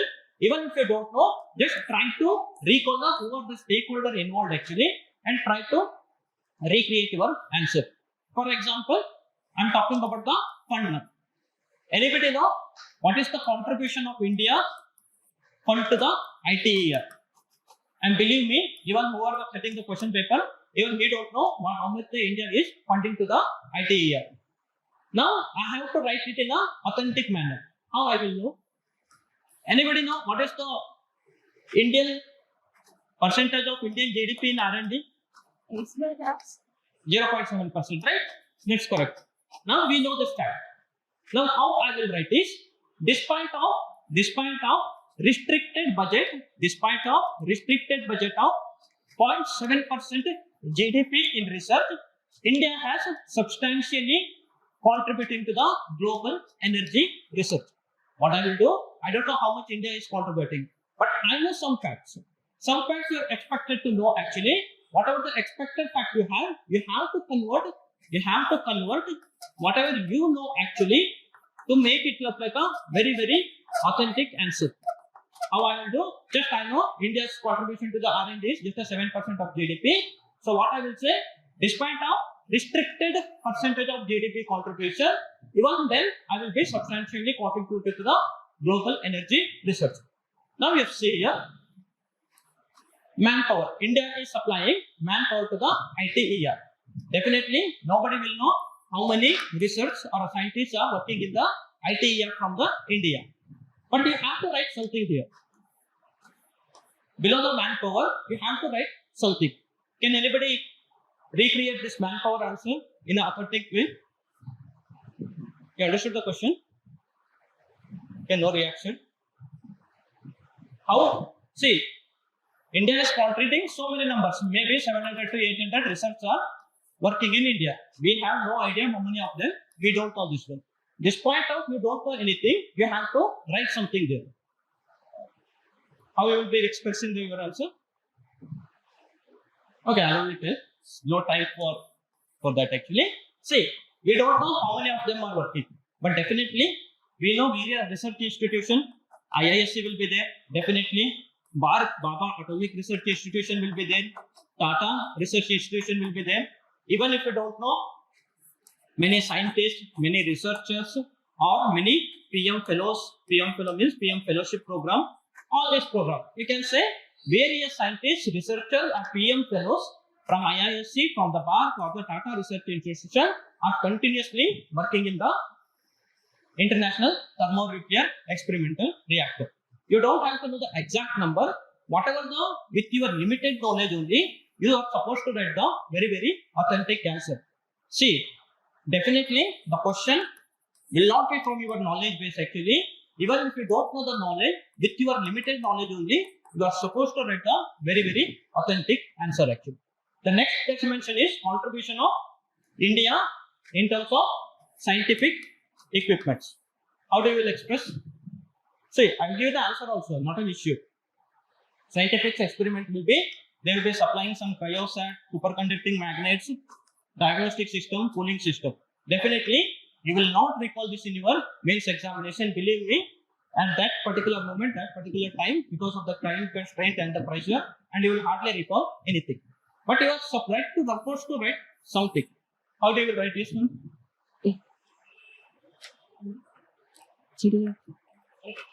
Yeah, try it. Yes, try. So if you try, I will cover up very quickly actually. See, if you don't know anything, right? Still you can say, due to the revolution in any science you can take, material science or electronics or energy revolution, India is substantially contributing to the various scientific equipments. See, you are expected to know this one. Even if you don't know this one, you are expected to write a very authentic answer. Make sure that whatever the limited knowledge you have, you are able to write these things. That's fine. What is the due to the revolution in electronics, maybe renewable energy, maybe other things, India able to contribute to the engineering components. This is about the second component. They have the after pure factual things. Even if you don't know, you are supposed to write those things. Now, see the third dimension here. What will be the implication? Read the question. What will be the implication of success? What is the success? Nuclear fusion reaction. If this experiment becomes success, what will be the impact on global energy, future of the global energy? I'll come back to you. So, what is the dimension? The nuclear fusion becomes success. How it will impact the global energy? Yeah. So, try to generate your answer. The nuclear fusion reaction become success, and somebody said it will help in the reduction of fossil fuel. That's fine. Any other points? Just think, if the nuclear fusion becomes success, what may be the advantages? Will the GDP percentage also? Will the GDP percentage to reduce? GDP percentage will increase. Okay, some economic benefit you will be saying. Okay. Yeah. Clean energy. Okay, fine. Yeah. Any other thing?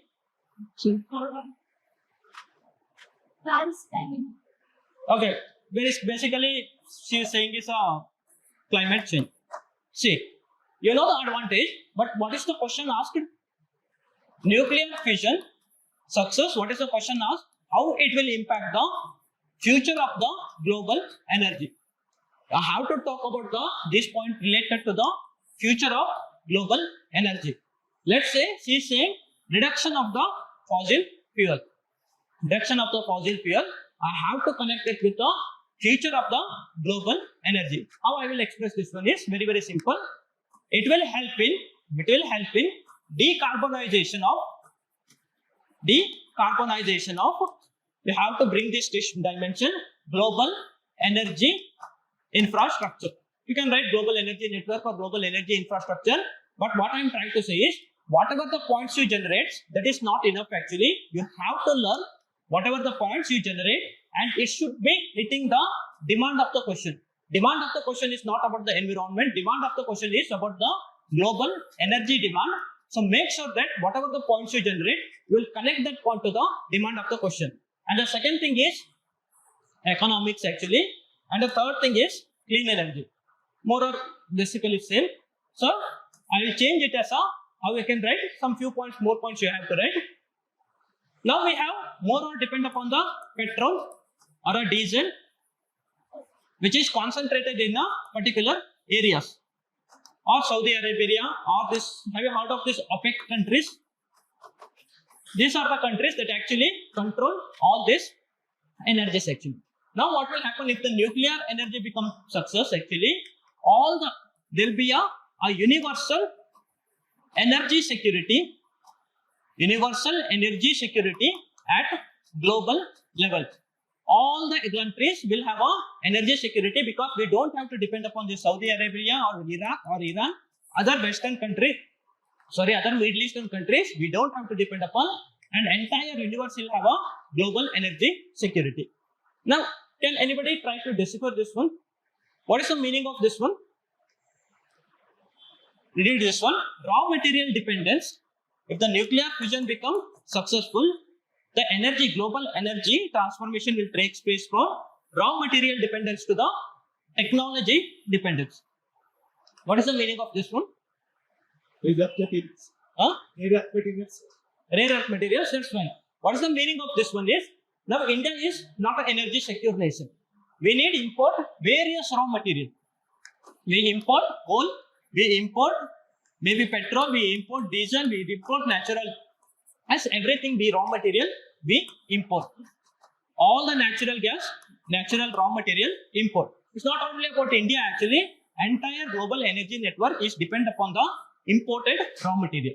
Now what will happen is, if the nuclear fission becomes successful, everybody, all the countries don't have the problem with the hydrogen because hydrogen is universally available. But the problem will be with the technology. If the technology will not be universally available actually.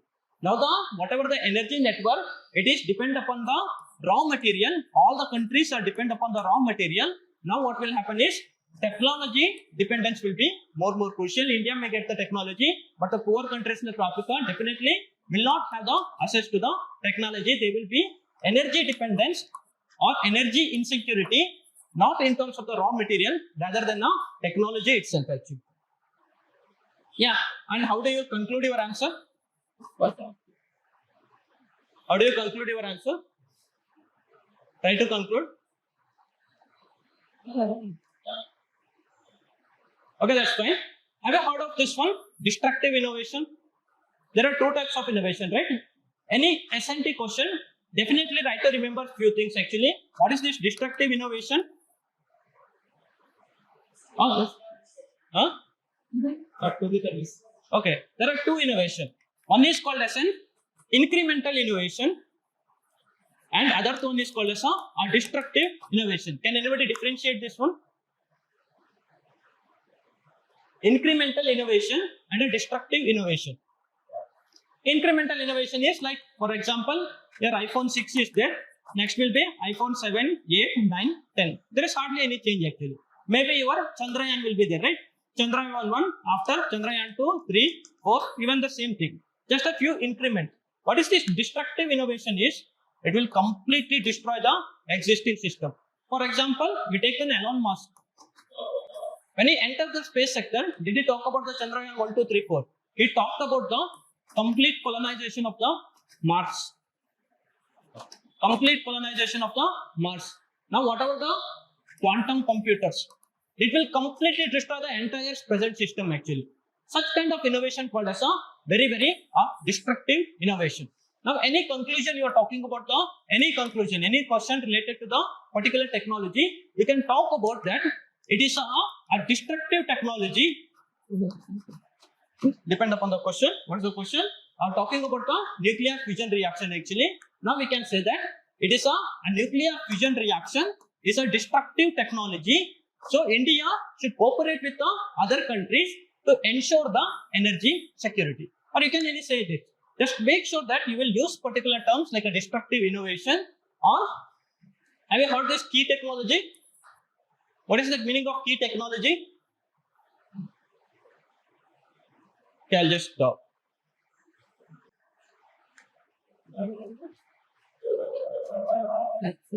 What is this key technology? Just simple example I'll give. What the key will do actually? Normal key. Yeah. It will open the room, right? It will open new room. The same thing, the key technology will open new opportunities. I'll give you an example, you will understand. For example, take an example of say space technology. Let's assume through space we have found new habitable planet. New habitable planet. Like Earth, we have found a new habitable planet. See, through this key technology, most of the problem will be solved. All the energy problem will be solved. All the housing problem will be solved. All the pollution problem will be solved. Most of the people will be going for the new planet because all the rest of the other problem will be solved. So, just like this key technology, which will address the most of the present issues, nuclear fusion is you can say it is a key technology. So, India should focus on it in order to improve the energy security of India. Just you can say this one. The same thing. Why I am saying the general thing that you can use it for the same conclusion for the any S&T related answer. Last one conclusion we will see. What is this spillover effect? Yeah. You can use this general conclusion anywhere actually. What is the spillover effect? Yes, good thing to know this one, that's fine. See, spillover effect means innovation in one side of the technology will have a advantage in some place else actually. Innovation in one sector will definitely have a advantage in some place else. I'll give a simple example. You know NASA, right? NASA is actually using a water purifier, a water filter. I will put it as a water filter in a International Space Station. This is the NASA using the particular water filter in a International Space Station. The same water purifier actually later we are using it to provide the clean drinking water in Africa. See the spillover. This is the space technology, but it is spilled over to the social dimension. It has spilled over to the social dimension. That is, even in Africa, they were using the same water filter actually provide the clean water actually. What is the spillover effect is? Any technology does not have an isolated impact. Rather, it will have an impact on the various social applications. This is called as a spillover effect. Any technology related question, you can definitely say even the nuclear fusion technology will have a spillover effect both in a socio and economic upliftment of the global, can say, or a global energy or a global world or a global poor.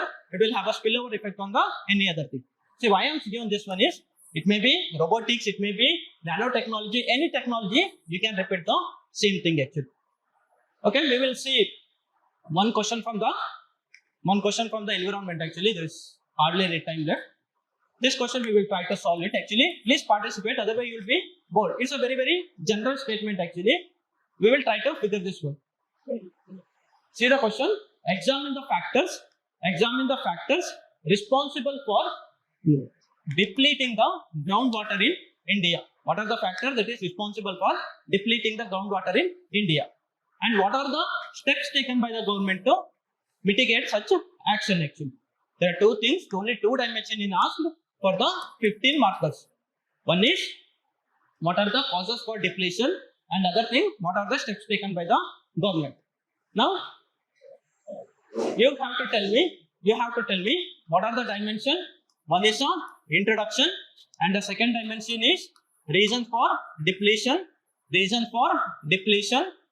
and the third part is steps taken, and the fourth part is conclusion.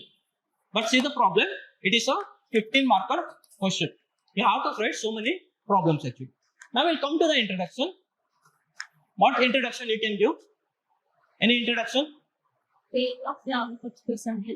Okay, fine. She want to say 25% of the global groundwater is extracted from India. Okay. You can say she want to start with some data, that is fine actually. Or India has a 4% of the water reserve, but has a nearly 16% of the population. That's also some data she want to start it, that is more than fine. Now tell me, reason for depletion? Fertilizers extraction you are basically trying to say, right? Groundwater is depleting. Irrigation, see. Excessive irrigation, excessive extraction. See what I am trying to say is, this is has a dimension has a 7 marks. This dimension has a 7 marks. Maybe steps taken will have a 7 marks, and this too maybe there will be 1 marks for the introduction and the conclusion. When you have a 7 marks question and it's a very very open-ended question, you cannot dump some 14 or a 10 point in a single line. It's practically nobody will evaluate this question. If you dump some 14 points in a singular line, it's easy, difficult to evaluate, and he will be awarding very very major mark for your thing. So you have to, whenever it's an open-ended question and it carries a very very high marks, try to divide them. There may be many ways to divide it. Very very simple ways to. There is a groundwater depletion. Why they are depleting? One is a over extraction, and second part is a poor recharge, and if you want to add anything, others. See what I am trying to say is, there is a groundwater, we are extracting over extraction, and the poor research or a poor percolation. That is, percolation is not happening, rather you are extracting over. If you have any other reason, you can put it here. Now tell me, why we are over exploiting the groundwater? Somebody said this agriculture. That's right. Try to add few more points here. Agriculture, we know, right? Free electricity. The government is giving the free electricity. Government is giving the solar pump. Any other points you want to add? Please add some more points. So you already know. We already know that our crop pattern is not good. We are using the paddy, even though there is no water. We are using the sugarcane in Maharashtra, even though there is no groundwater. Our crop pattern is not good. Okay, that's fine. Any other thing? Industry is fine. 1 minute.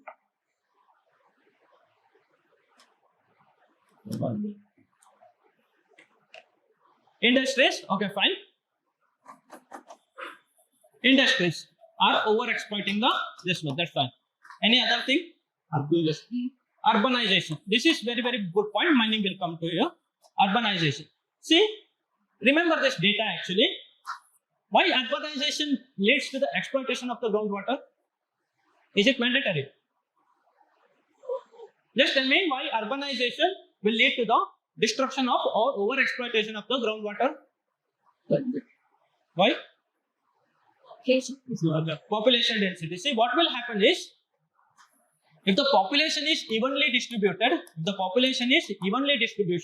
you can surface water only will sufficient actually.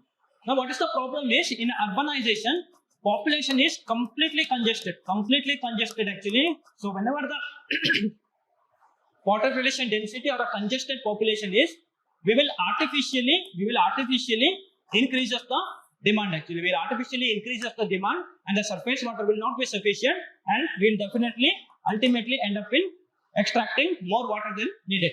Just remember this data. China has, for example, China has 160 cities with a, or I'll put it as a 160 metro cities.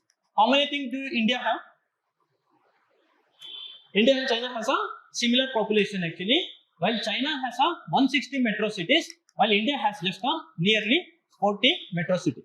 So why I am saying this one is Chinese population will be evenly distributed because of so many cities. People will be evenly distributed. But when India does not have any metro cities or a fewer metro cities, and the population density in a particular area will be increasing, definitely it will lead to the over exploitation of the groundwater. Add few more points. Mining. How mining will lead to the over extraction? It's not immediate. Requires a lot of. Okay, she's saying poor water efficiency. Whatever the water you are using, we are not using in a very efficient way. So what will happen is this will lead to the increasing extraction. I'll give you very simple example. How many months monsoon will proceed in India is just 3 months. Within these 3 months, entire 75% of the rainfall will be end in India. Which is in 3 months, entire 75% of the entire monsoon or the entire rainfall will be over. But in the next 9 months, there is hardly any rain. When there is no rain, that means the surface water will be very less. When there is surface water will be very less, we will be over extracting the groundwater resource. Yeah, that is fine. This 4 points here is, or 4 to 5 points here is fine. Now you said why you are over extracting in the groundwater. Now that tell me why the groundwater is not percolating. Yeah, that's very good. The one is, I'll write in the next page. That is why they are not recharging. Concretization. Yeah. Yes. Huh? Okay. He's saying plastic pollution. Yes. But it is so. Yeah. Soil erosion. Soil erosion or illegal sand mining plus soil erosion. Okay, soil erosion. Okay, fine. Any other? Two more points. You can jump to the next section. Maybe, right? Plants will help in the percolation of the water. Definitely, deforestation will lead to the lack of water percolation in here. That's fine. Or what are the other things that will help in the percolation of the water? Lake and wetland, right? Wetlands are known for their water recharging ability. What were they? Encroaching all the wetlands. These are the some 5 points why are not percolating the groundwater. If you want some other points, you can just write as poor governance or some other reason you want to write, you just write it. Now what I am trying to say is, when you have a 7-marker question, just don't dump this 10 points in a single liner, nobody will write. Just reclassify them. So it will be easy for the evaluator to read it and understand it, so you will get more marks. This is the 7-marker. Second half of the 7-marker is steps taken. Can anybody tell the steps taken by the government to protect the groundwater? Rainwater harvesting. Okay, fine. See, the same thing I am saying. This is a 7-marker question. The same way, you cannot dump everything. It does not matter wherever the steps taken is asked, even in quality, even in economy, even in any part of the section actually. Just remember this format. One is a constitutional measure. The steps taken by the government will be constitutional measure, legal measure, institution. We will pull this one, don't worry. Institution, some policy will be there, some schemes will be there, and some international cooperation will be there, some state level program will be there, and some innovative method. This is the standard format actually. Whenever the UPSC asks for the steps taken by the government of India actually, make sure that you will cover all the dimensions because it covers the 7 marks. Constitution. Anywhere constitution talks about protecting the environment? Yes. Even in your DPSC talks about the government should protect the environment, including, you can add including the water ecosystem. Even your fundamental duty talks about you should protect the environment. Even your 73rd and 74th amendment gives the responsibility on the local body to protect the water body. This is the constitutional measure. Any acts related to environment? You have Environmental Protection Act, right? Very, very famous Environmental Protection Act will be there. You have a National Green Tribunal Act will be there. You have a Water Act or Water Control Act will be there. Something you write to connect the water actually. Any institution, related to the water. There's a very, very famous institution, Central Groundwater Authority or Central Groundwater Board, Water Development Agency. You don't have to by heart this one. Just remember the pattern actually.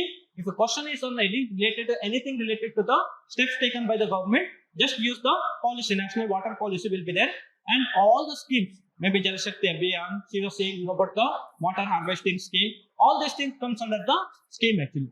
If say we saying most of the people just write some few schemes actually and expect to get the good marks, definitely you will not get the good marks actually. Just writing the scheme, you have to cover it in the holistic marks because it carries the 7 marks actually. Next, some international cooperation. Definitely with the we have a cooperation with the Israel actually, and state level game. It depend upon if you're AP, if you know any state level or Karnataka. In Telangana, I get some Niru, some program is there. You can write it depend upon your state level actually. Just make sure that you don't dump all the question answers actually. Just try to sub-classify your answer and give your answer actually. And whenever related to the water actually, how do you try to conclude it? Okay, and one more thing. Do you think we need to write solution here?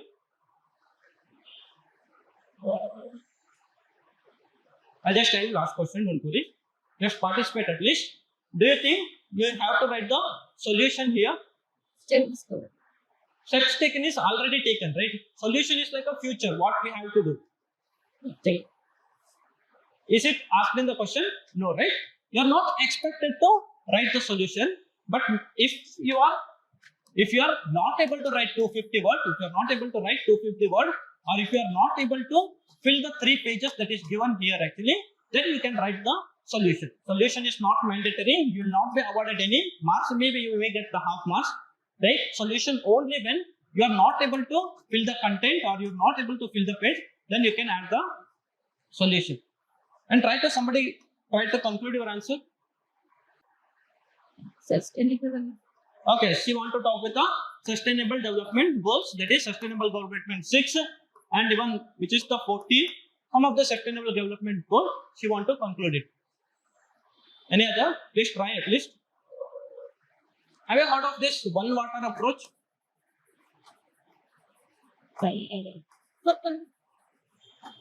One water approach or day 0.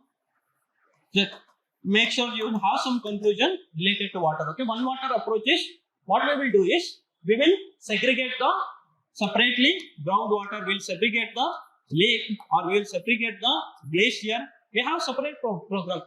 Namami Gange program. It talks about all the river system, groundwater. We have a Atal Bhujal Yojana. Separate thing for the separate thing. One water approach says that these waters are not independent actually. Don't have this fragmented policy.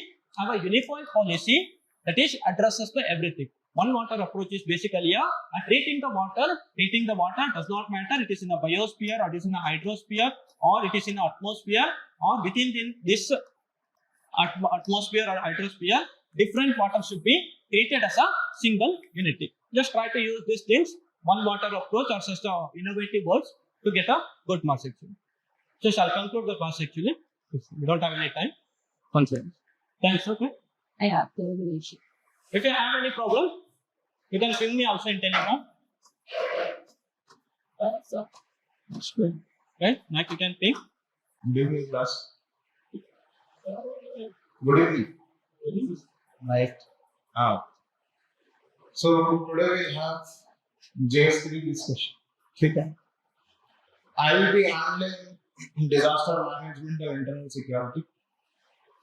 Pasha Sir will be handling economy, and Ashrey Sir will be handling science and technology and environment. Right. So this is the composition. Today you would have 3 people coming and talking to you on these subjects. Okay. Now in general again, when you look at GS-3, always remember certain things here. Yesterday I already told you the question arrangement.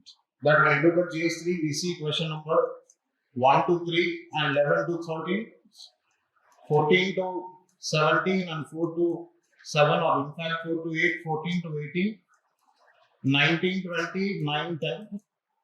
This is from economy to a larger extent. This is mostly from S&T, environment, disaster. And this is to a larger extent with respect to internal security for sure. That is what is the division that we have seen yesterday. And whenever you talk about GS-3, there are certain things that you need to remember. Because the average score in this has been 80 to 85. There are students who have scored 60, there are students who have scored 50. And mostly the range is between 70 to 80. But whenever I have written my mains, most of the times it was about 90. Why? Because till 2017 we had good scores coming. It used to go up to 130, 140 also in GS-3. But after 2018, we see that people started normalizing the scores in GS-3. And when we look at the normalizing scores with respect to GS-3, we see it around 80 to 85. And you cross 90, it is a very good score in GS-3. What you have to do to cross 90 in GS-3 is one small understanding that you need to remember. Always remember one thing which is valued in this particular paper is more points. And when I say more points with respect to this particular paper, it is always a clear indication that you are writing more dimensions or more points. That is one takeaway which is seen from the side of the examiner. The second thing that you need to remember in this is more substantiation. And when I say more substantiation, I am being very specific with respect to substantiation. For a 10 marker, I would say 4 to 6 substantiation or data points to a larger extent. And for a 15 marker, it should be around 6 to 8 data points which are to be mentioned.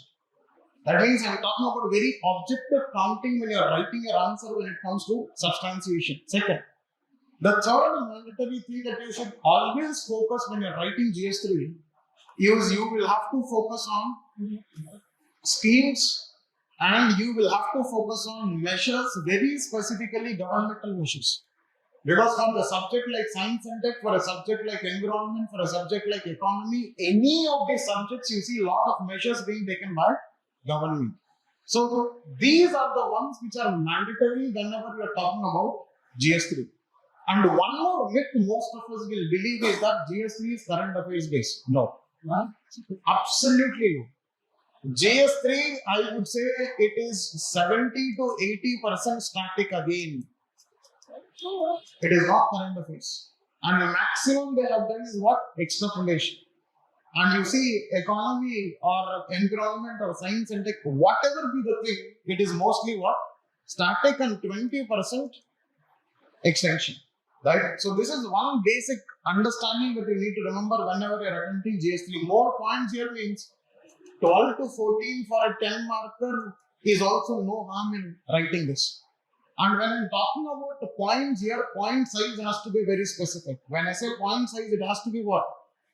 I would advocate for something called as the phrasal nature of writing.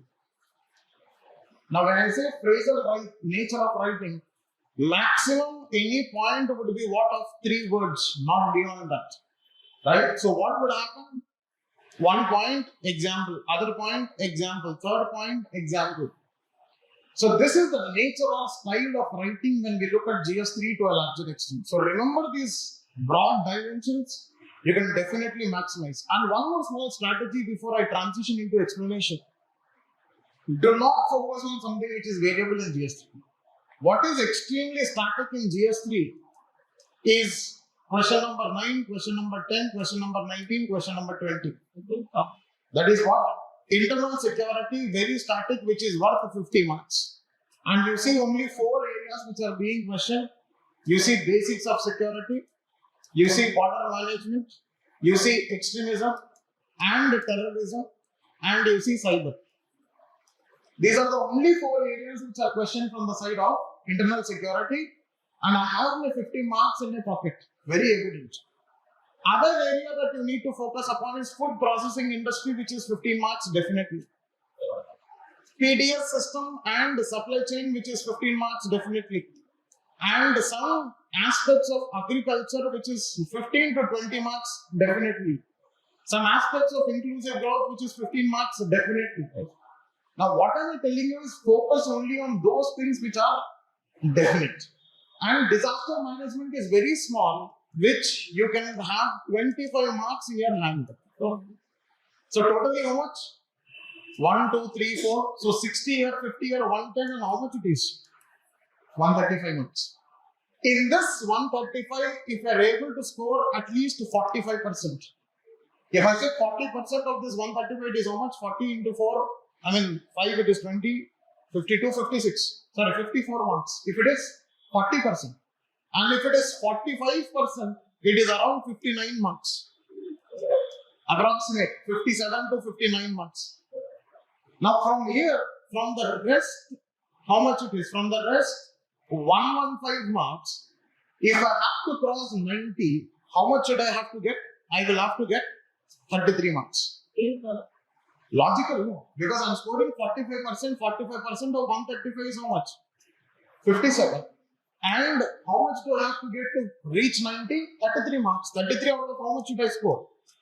115. If I have to score 33 out of 115, how much percent should I have to get in other answers? 30%. So, unless and until you have a strategic approach of this in GS-3, you are not going to cross 90 in GS-3. And what are we doing? We are only controlling the controllable, something like agriculture, food processing, inclusive growth, and internal security, and to an extent disaster management. And rest uncontrollable factors, all that I will have to do is what? Fill pages, manage, somehow get 30%. Right, so this is the approach that we generally see with respect to GS-3. Now getting into our explanation. One question that you would see is with respect to 8th question. Look at 8th question. Again, the rules of answer writing will remain the same. There is no repetition of that. Seawater intrusion in the coastal aquifers is a major concern in India. What are the causes of seawater intrusion and what are the remedial measures to combat this hazard? Now that means the central thing is what? Seawater intrusion, and they are asking causes and they are talking about remedial measures. Very simple. Again, getting back into our page alignment.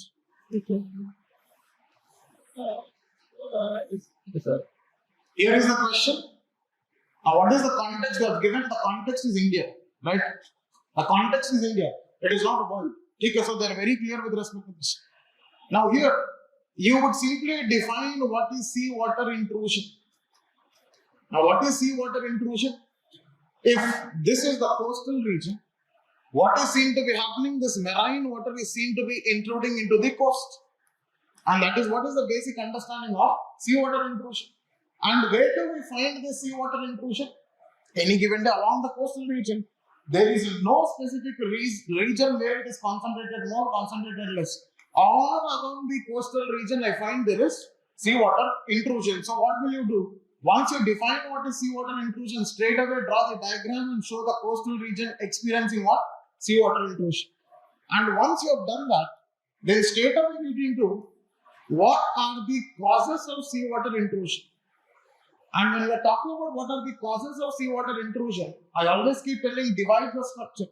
Now, whenever we are writing geography, whenever we are writing environment, or whenever we are writing disaster, whenever we see causes, there are two kinds of causes. One is natural causes and the other one is anthropogenic causes. Do not forget to divide your answer in this manner. Straight away say natural causes. Straight away say natural causes. What are the natural causes? One aspect is you see disasters. Now when you look at these disasters, what is happening? You would see the cyclones would be bringing in the seawater. The cyclones would be bringing in the seawater. So one aspect is disaster. The second natural factor that is seen to be existing is what? The rise in sea level. The reason, sea level. Right, yesterday, if you remember, we were discussing about one particular question, question number 4 of GS1, we were discussing upon that. Then straight away go for B, anthropogenic causes. In anthropogenic causes, what is happening? One aspect is we see the reason for coastal erosion. Not only coastal erosion, we also see unsustainable economic practices which are seen to be existing in that region. Now, because of the unsustainable economic practices, something like what would your unsustainable agriculture is resulting in what? Excessive extraction of groundwater. Excessive extraction of groundwater. And not only that, you see improper water management as a reason for coastal erosion. Now I have written around 5-6 points for causes. What is the next thing that I will have to focus upon? They have immediately asked me about what are the measures. Right? How will you divide the measures? They are saying it is hazard. So automatically what should I say? Structural measures and B, non-structural measures. Structural measures and non-structural measures. Why? Because you see, NDMA guidelines categorically talks about the structural and non-structural for any kind of disaster. So structural and non-structural measures. Structural measures like what? Building a floodplain, building a flood wall, and building some structural blockades, embankments. All of this is what? Structural.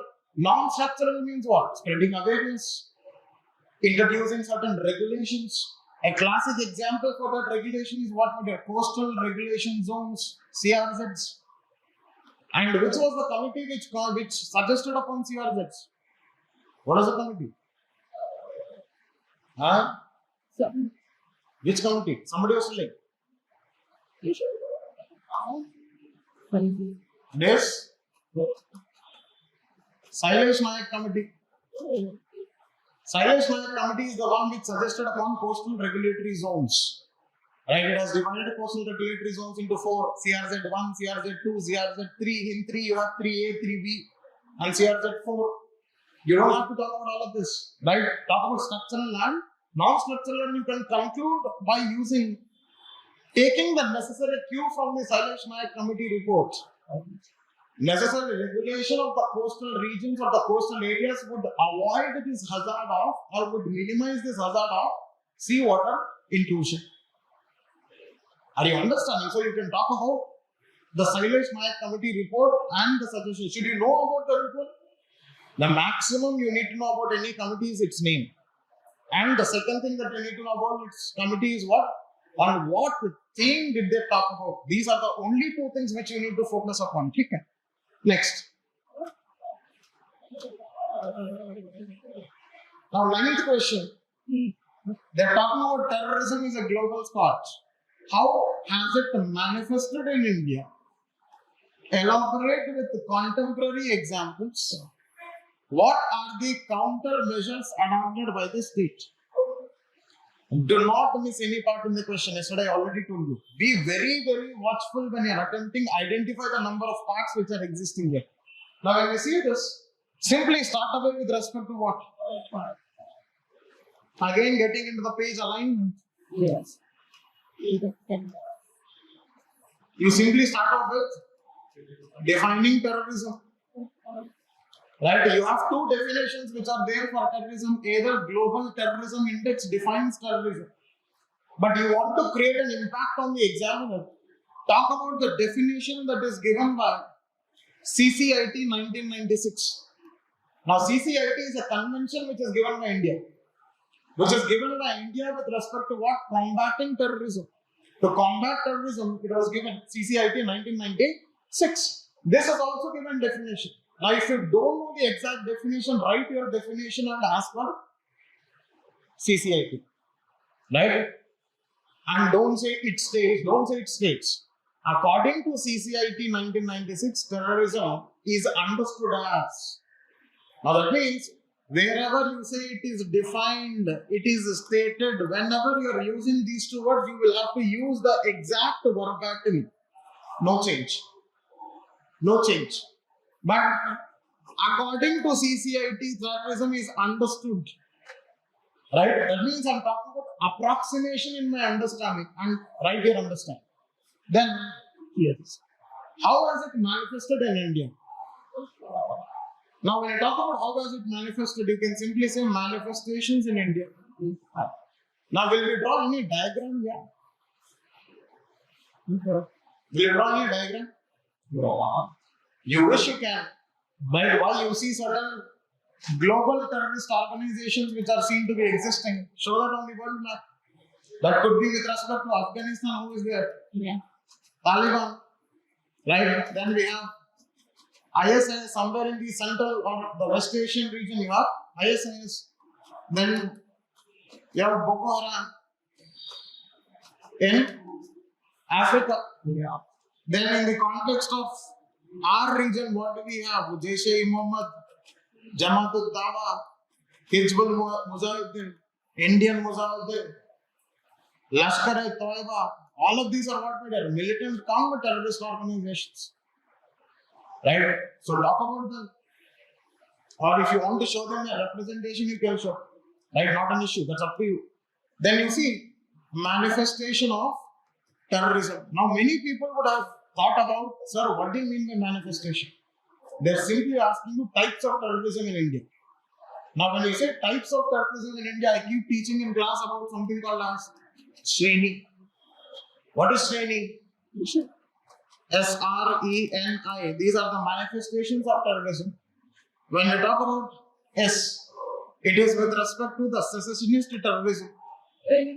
When we talk about R, it is about the religious terrorism. When we talk about E, it is about ethnic or ethno-terrorism. When we talk about N, it is about narco-terrorism. When we talk about I, it is about ideological terrorism. Any of these manifestations, secessionist terrorism, for example, you see Khalistan movement, right? Religious terrorism, you see ISIS, ethno-terrorism, whatever is happening in Northeast, it might be Ulfa, it might be NSCN, it might be KMLO, any of this, narco-terrorism, it could be with respect to what is the linkage between terrorism and organized crime that you see, the golden triangle, the golden crescent, the opium mafia which is seen to be existing. You can talk about that. Ideological terrorism in the context of left-wing extremism. Sure. Ideological terrorism is what? Where you see that the instigation of a violent activity or an extreme activity happens on the basis of what? Ideological differences. So you see left-wing extremism. So these are the manifestations that you see. And all that you were supposed to do was what? Give some examples. Now, contemporary here does not mean last year. No. Contemporary here simply means some recent. What is recent to you and me? Right? When I ask you, when did you start your preparation? Recently, sir. How many years, sir? 5 years, sir. So recent could be any time between 5 to 6 years. Or nobody is going to go and check the timeline. In the last decade, in the last 10 years, anything is recent for you. Doesn't matter. Closer to the exam, fantastic. But you have made a note somewhere in 2016 and your writing attempt in 2026. Still it is recent. Right? There is nothing to feel shy about it because recent to us need not be recent to them. So they would say recent or contemporary examples, last 10 years, anything is fine. What are the countermeasures? Now, whenever there is a measure that has to be taken, I'll keep talking about one simple structure. I keep talking about PIT CS, right? Or CS PIT or PIT CS, any of this. What is P? Policy measure. I, institutional measure. T, technological measure. C, community oriented measure. S, are security related measures. So whenever we talk about the terrorism, we only focus upon what? These 5 dimensions. Yes, either policy, either institutional, either technological, either community, or either security based. Wow. If you still want to structure in this particular dimension, I can also say that measures could be written in what? Measures could be written as domestic or Indian measures and international measures. Indian measures and international measures, because both of them are going to be very valid in this particular context. So one thing that you have to understand is whenever you talk, it's a straightforward question, structure your answer in this. See, whenever we have a simple straightforward question, the brownie point that we are going to score is structure. And when you structure your answer, trust me, it's going to be much easier. How will you conclude? How will you conclude? Always remember, whenever you are concluding an answer in security on security issues in India, you automatically have to conclude upon something called as a national security doctrine. Right? With the growing incidents or with the recent incidents of terrorism in India, the need of the hour is to frame the national security doctrine, which provides dynamism in security policy making. India doesn't have national security doctrine. USA has national security strategy, but India needs to focus upon national security doctrine. Conclude with that answer. And that definitely gives an examiner a beautiful impression with respect to this dimension. Okay, next. That can be operation further. You can, but I don't want to narrow down. I would always use my conclusion as an opportunity to suggest.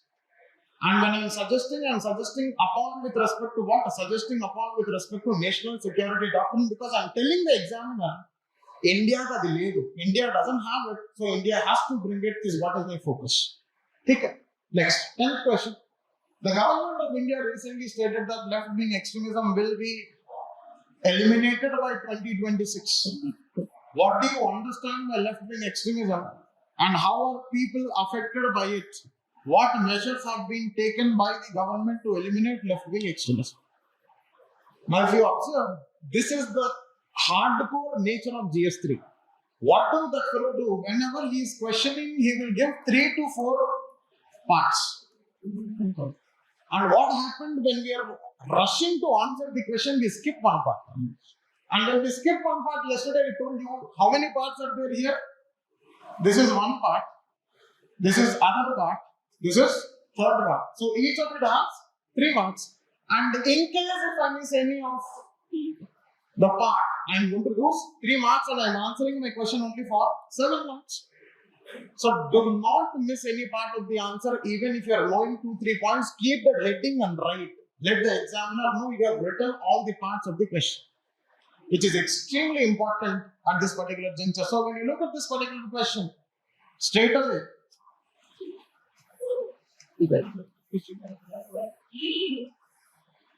now straight away start defining what is left-wing extremism.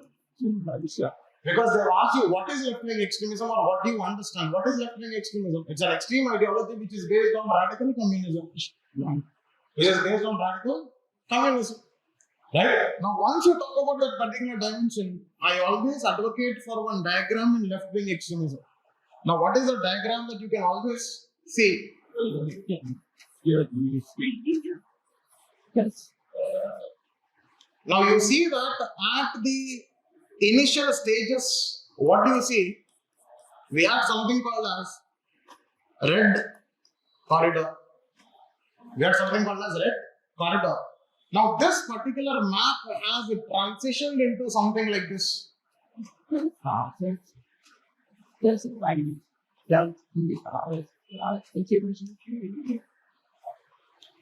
Now, that means what am I showing it to the examiner from a contiguous region?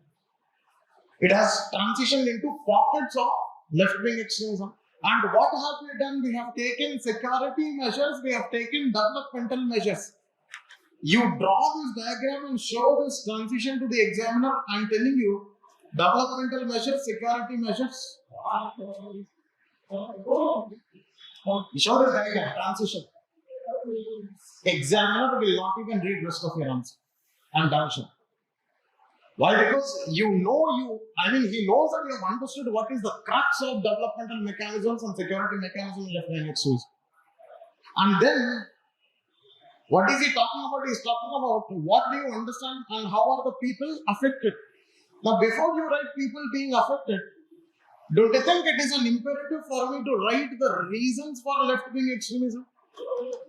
And when I'm writing reasons for left-wing extremism, I am not going to write it like points. All that I will do is what? Because of land alienation among the tribal communities, because of governance deficit, right? Because of governance deficit, because of police exigencies, because of ideological differences and ideological infusions which are exist. So reasons of left-wing extremism. Once you have written reasons of left-wing extremism, there itself you talk about how are people affected. How are people affected? Now simply use the staple approach there. Do not go anything beyond. How are people affected here? People are affected in the social dimension. People are affected in the, may not be technological, but people are affected in the administrative dimension. People are affected in the political dimension. People are affected in the legal dimension. People are also affected in the economic dimension. 2, 3, 2, 3. Right? Because any given day, you see, livelihood is definitely affected because of this. And not only that, don't you think there is also a lot of expenditure in controlling this particular extremism which is seen to be existent? So you have how are people affected? Around 4 or 5 dimensions. And what did they ask you? They asked you about what are the measures taken by the government. Always remember in security when you are writing measures, one approach that I told you is fit CS approach. Or if you are writing something like left-wing extremism or something like extremism, insurgency, militancy, all of this, you always have to see there are 2 kinds of measures which are taken. One is the security measure. The other one is the developmental measure. Now, why am I talking about this structure is this is an official structure given by Ministry of Home Affairs. And whenever they are writing their policy documents and tackling any of this, they would divide their report into security measures and developmental measures. So security measures like what? Special forces, like Cobra, right? Like Black Panther, like Greyhounds. All of these are what? Special forces which are established. Not only that, you see modernization of police force which is existing. So you talk about security, you talk about developmental. Developmental like what? Land rights being provided, infrastructural projects, connectivity projects, all of those. And what's your conclusion? The target of eliminating left-wing extremism is realized in its letter and spirit by the strict implementation of a Samadhan strategy as suggested by Ministry of Home Affairs. You don't write Samadhan, you are not writing this answer. You write Samadhan, you are completely packing this answer. Because Samadhan strategy, it's an acronym given by Ministry of Home Affairs. You don't have to expand. Simply conclude upon the Samadhan strategy has to be implemented in its letter and spirit to realize the ambition of eliminating left-wing extremism by whatever year they have stated. So that is a simple, straightforward answer which can be written.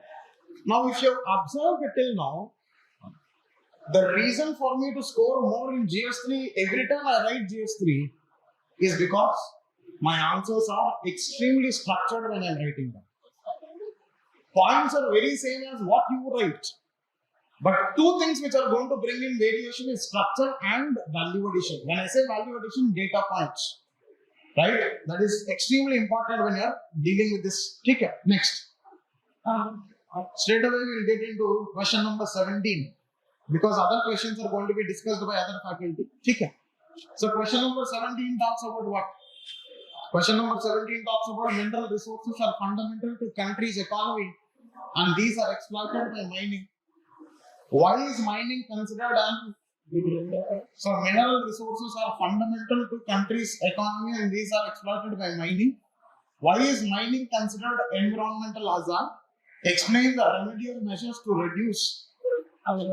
Straight, simple question. Now what is the thing that you'll have to see? 15 markers. Page alignment. Question here. You will simply start off with what? 2% of GDP is contributed by mining as a sector, but happens to be the leading source of environmental pollution. Now, don't you think this itself is justifying the first statement?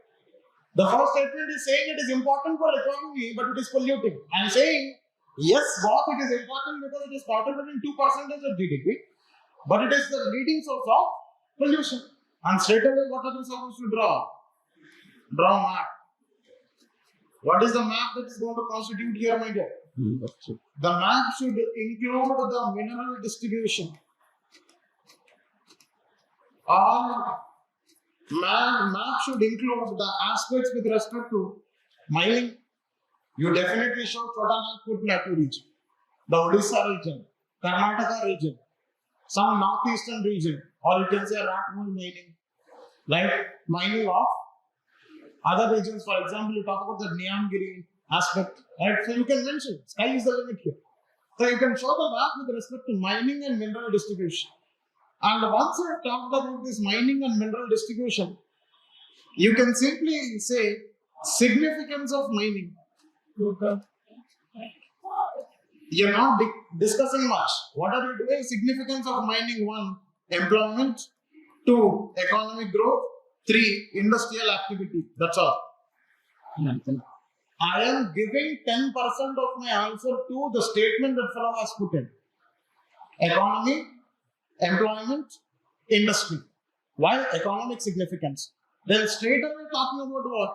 What are the mining considered as environmental hazard? Mining considered as environmental hazard. Now, whenever I see environment, right? Only 6 things come to my head. 1, air; 2, water; 3, soil; 4, flora and fauna; 5, humans; 6, disasters. Don't you think so? Now, for every topic in your syllabus, you have these components. You know these components, your answer writing is easy. Now, am I going to by-hack these things? No, I have basic. But if you say, tell me federalism, I'll give you legislative, executive, financial, institutional, judicial. Issues of federalism, reforms in federalism, significance of federalism, anything. Now, you talk about local governance, funds, functions, functionaries, functionality. 4. So that means you see that every topic of your syllabus has these components which are existing. Now, can't I write air pollution, water pollution, soil pollution, flora and fauna, deforestation, humans, how are they being affected because of certain vascular diseases, lung diseases, and disasters? What kind of disasters? Collapse, earthquake, holocaust, anything. Sky is the limit. Now, here you are writing, then straight away get into remedial measures. Remedial measures with respect to what? Again, what is the structure that you would show?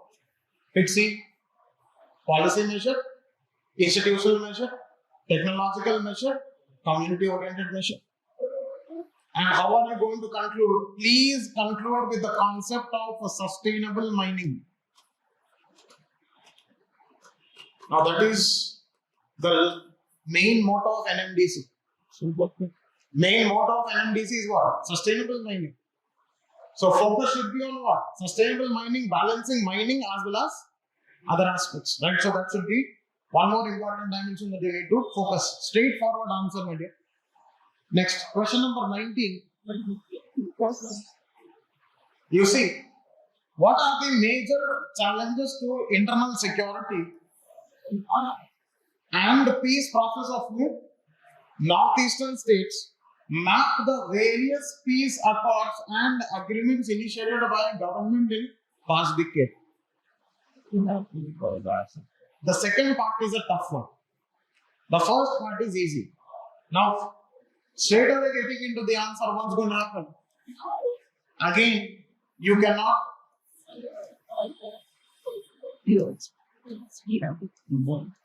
Straight away start off with what? Northeastern region is characterized with surplus of land resources but deficit of development and peace, resulting in multiple security issues. Because that is a dichotomic situation. You have abundance of water, abundance of resources, abundance of flora, fauna, but it has deficit of development, deficit of what? With a deficit of peace. And then straight away what? Show your northeastern region and show, obviously you will have to show your golden triangle here. And what are the security issues which are existing in the northeastern region?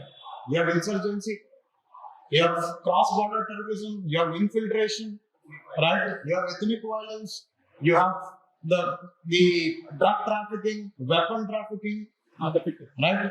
Counterfeit currency, all of these aspects are existing over northeastern region. Now, the beautiful aspect would be you show that it is having a boundary with Bangladesh, it is having a boundary with Myanmar. Show that in the diagram and talk about these issues. And once you talk about these issues, the peace accords. Now, how to manage this answer? Now, in peace accord, we don't know maximum. Maximum we know is what? One is Naga, the other one is Mizo, the other one is Bodo. These three. Now, when I ask you math, you're supposed to write the timeline. But 99% of us don't know what is a timeline. So, what are you supposed to do? You simply talk about Naga peace accord and what is the aspect. Mizo peace accord, what is the aspect. Bodo peace accord, what is the aspect. What is the aspect of any peace accord? To promote peace, to promote development, to reduce violence, to reduce insurgency, to reduce the usage of what media? Weapons. That is any peace accord. So, दोनों के बारे में लिख लो. And you will not be able to write much. Maximum you will have to stop here. What will you do? I have still half page left. You can simply say suggestive measures. Suggestive measures. Right? Suggest 1 to 3 measures. Right? Maybe border guarding force, maybe fencing, maybe developmental measures, maybe infrastructural causes, any of those. And then conclude. What is the conclusion? Any border management answer conclude with Madhukar Gupta committee. When you look at Madhukar Gupta committee, what is Madhukar Gupta committee talking about? Madhukar Gupta committee talks about comprehensive integrated border management system, CIDAMS. Comprehensive integrated border management system, and he also suggests one border, one force. So to maintain the security profile of the Northeast, necessary cues should be taken from the Madhukar Gupta committee with an implementation of comprehensive integrated border management system. Finish. Scope lake of scope this one. You will have to bring in the committee. And any border management, this is fixed. I am not going to talk about anything else here apart from that. Okay. Next. Last question from my side for today. Again, you would see me for GS-2 coming. I will be coming for governance and social justice in GS-2. Right, and again I will be coming for anthropology. Whole anthropology paper discussion will happen by me. Okay. Why is maritime security vital to protect India's sea trade? Discuss maritime and coastal security challenges and way forward. Now that means they have asked 3 parts. Simple, straight away get into the question. You can this is the question. Simply talk about what? Around 7,500 kilometers of coastal boundary, making it strategically and economically important for India. Simple, straight up. Then what will you show the diagram? Will you show the coast of India like this? There is no more value addition. What is the? You will show what is the internal water, what is territorial water, what is contiguous region, and then you show EEZ. This is what? Up to 12 nautical mile, 22 nautical mile, 200 nautical mile. 200 nautical mile is EEZ. This is contiguous zone. This is territorial waters. This is internal waters. And you show what is the security profile here, ICG, here ICG, then here combination, we have Indian Navy And this is what is called as ICs, which is managed by whom? Indian Navy. You draw this diagram, examiner is damn sure this fellow knows what is postal security. And then talk about what is the significance. I don't have to talk about it, you know. Significance, strategically, economically, socially, everything. Right? Then they're asking what are the challenges which are existing. Right? Challenges again with respect to what? With respect to boundary, with respect to management, with respect to force, with respect to postal community, challenges are existing. Then finally, we'll have to talk about what? Measures. What kind of measures? Again, either you can go for security and development, or either you can go for PCS.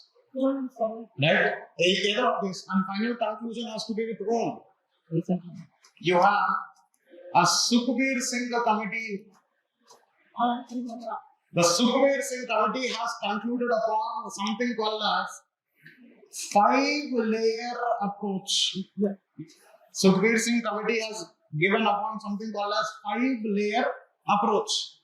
What is this 5-layer approach? One layer is the coastal community. The other one is the marine police force. The other one is Indian Coast Guard. The other one is Indian Navy. And all of these have to be covered with whom? Technology. All of this will have to be covered with whom? Technology. So this is what a 5-layered approach of coastal security given by whom? Sukhbir Singh committee report. Conclude. I have discussed the 6 answers with you, but I have written 4 answers with committees. That means you please understand structuring, dimension, substantiation. This will take you long in GS-3, right? For those who are coming today new, who are seeing me for the first time, this is my Telegram channel. Right? You have a lot of such structures which are available. All that you will have to do is you'll have to scroll up. Okay. So mastering answer, that is in caps you type, you will have mark. The whole group name is Mastering the Art of Answer Writing with Goutham Sir. Right? My name is Goutham. So that is it from my side. Now you would have economy faculty, Mr. Pasha Sir will be coming on handling the economy. Right? So that's it from my side. Thank you.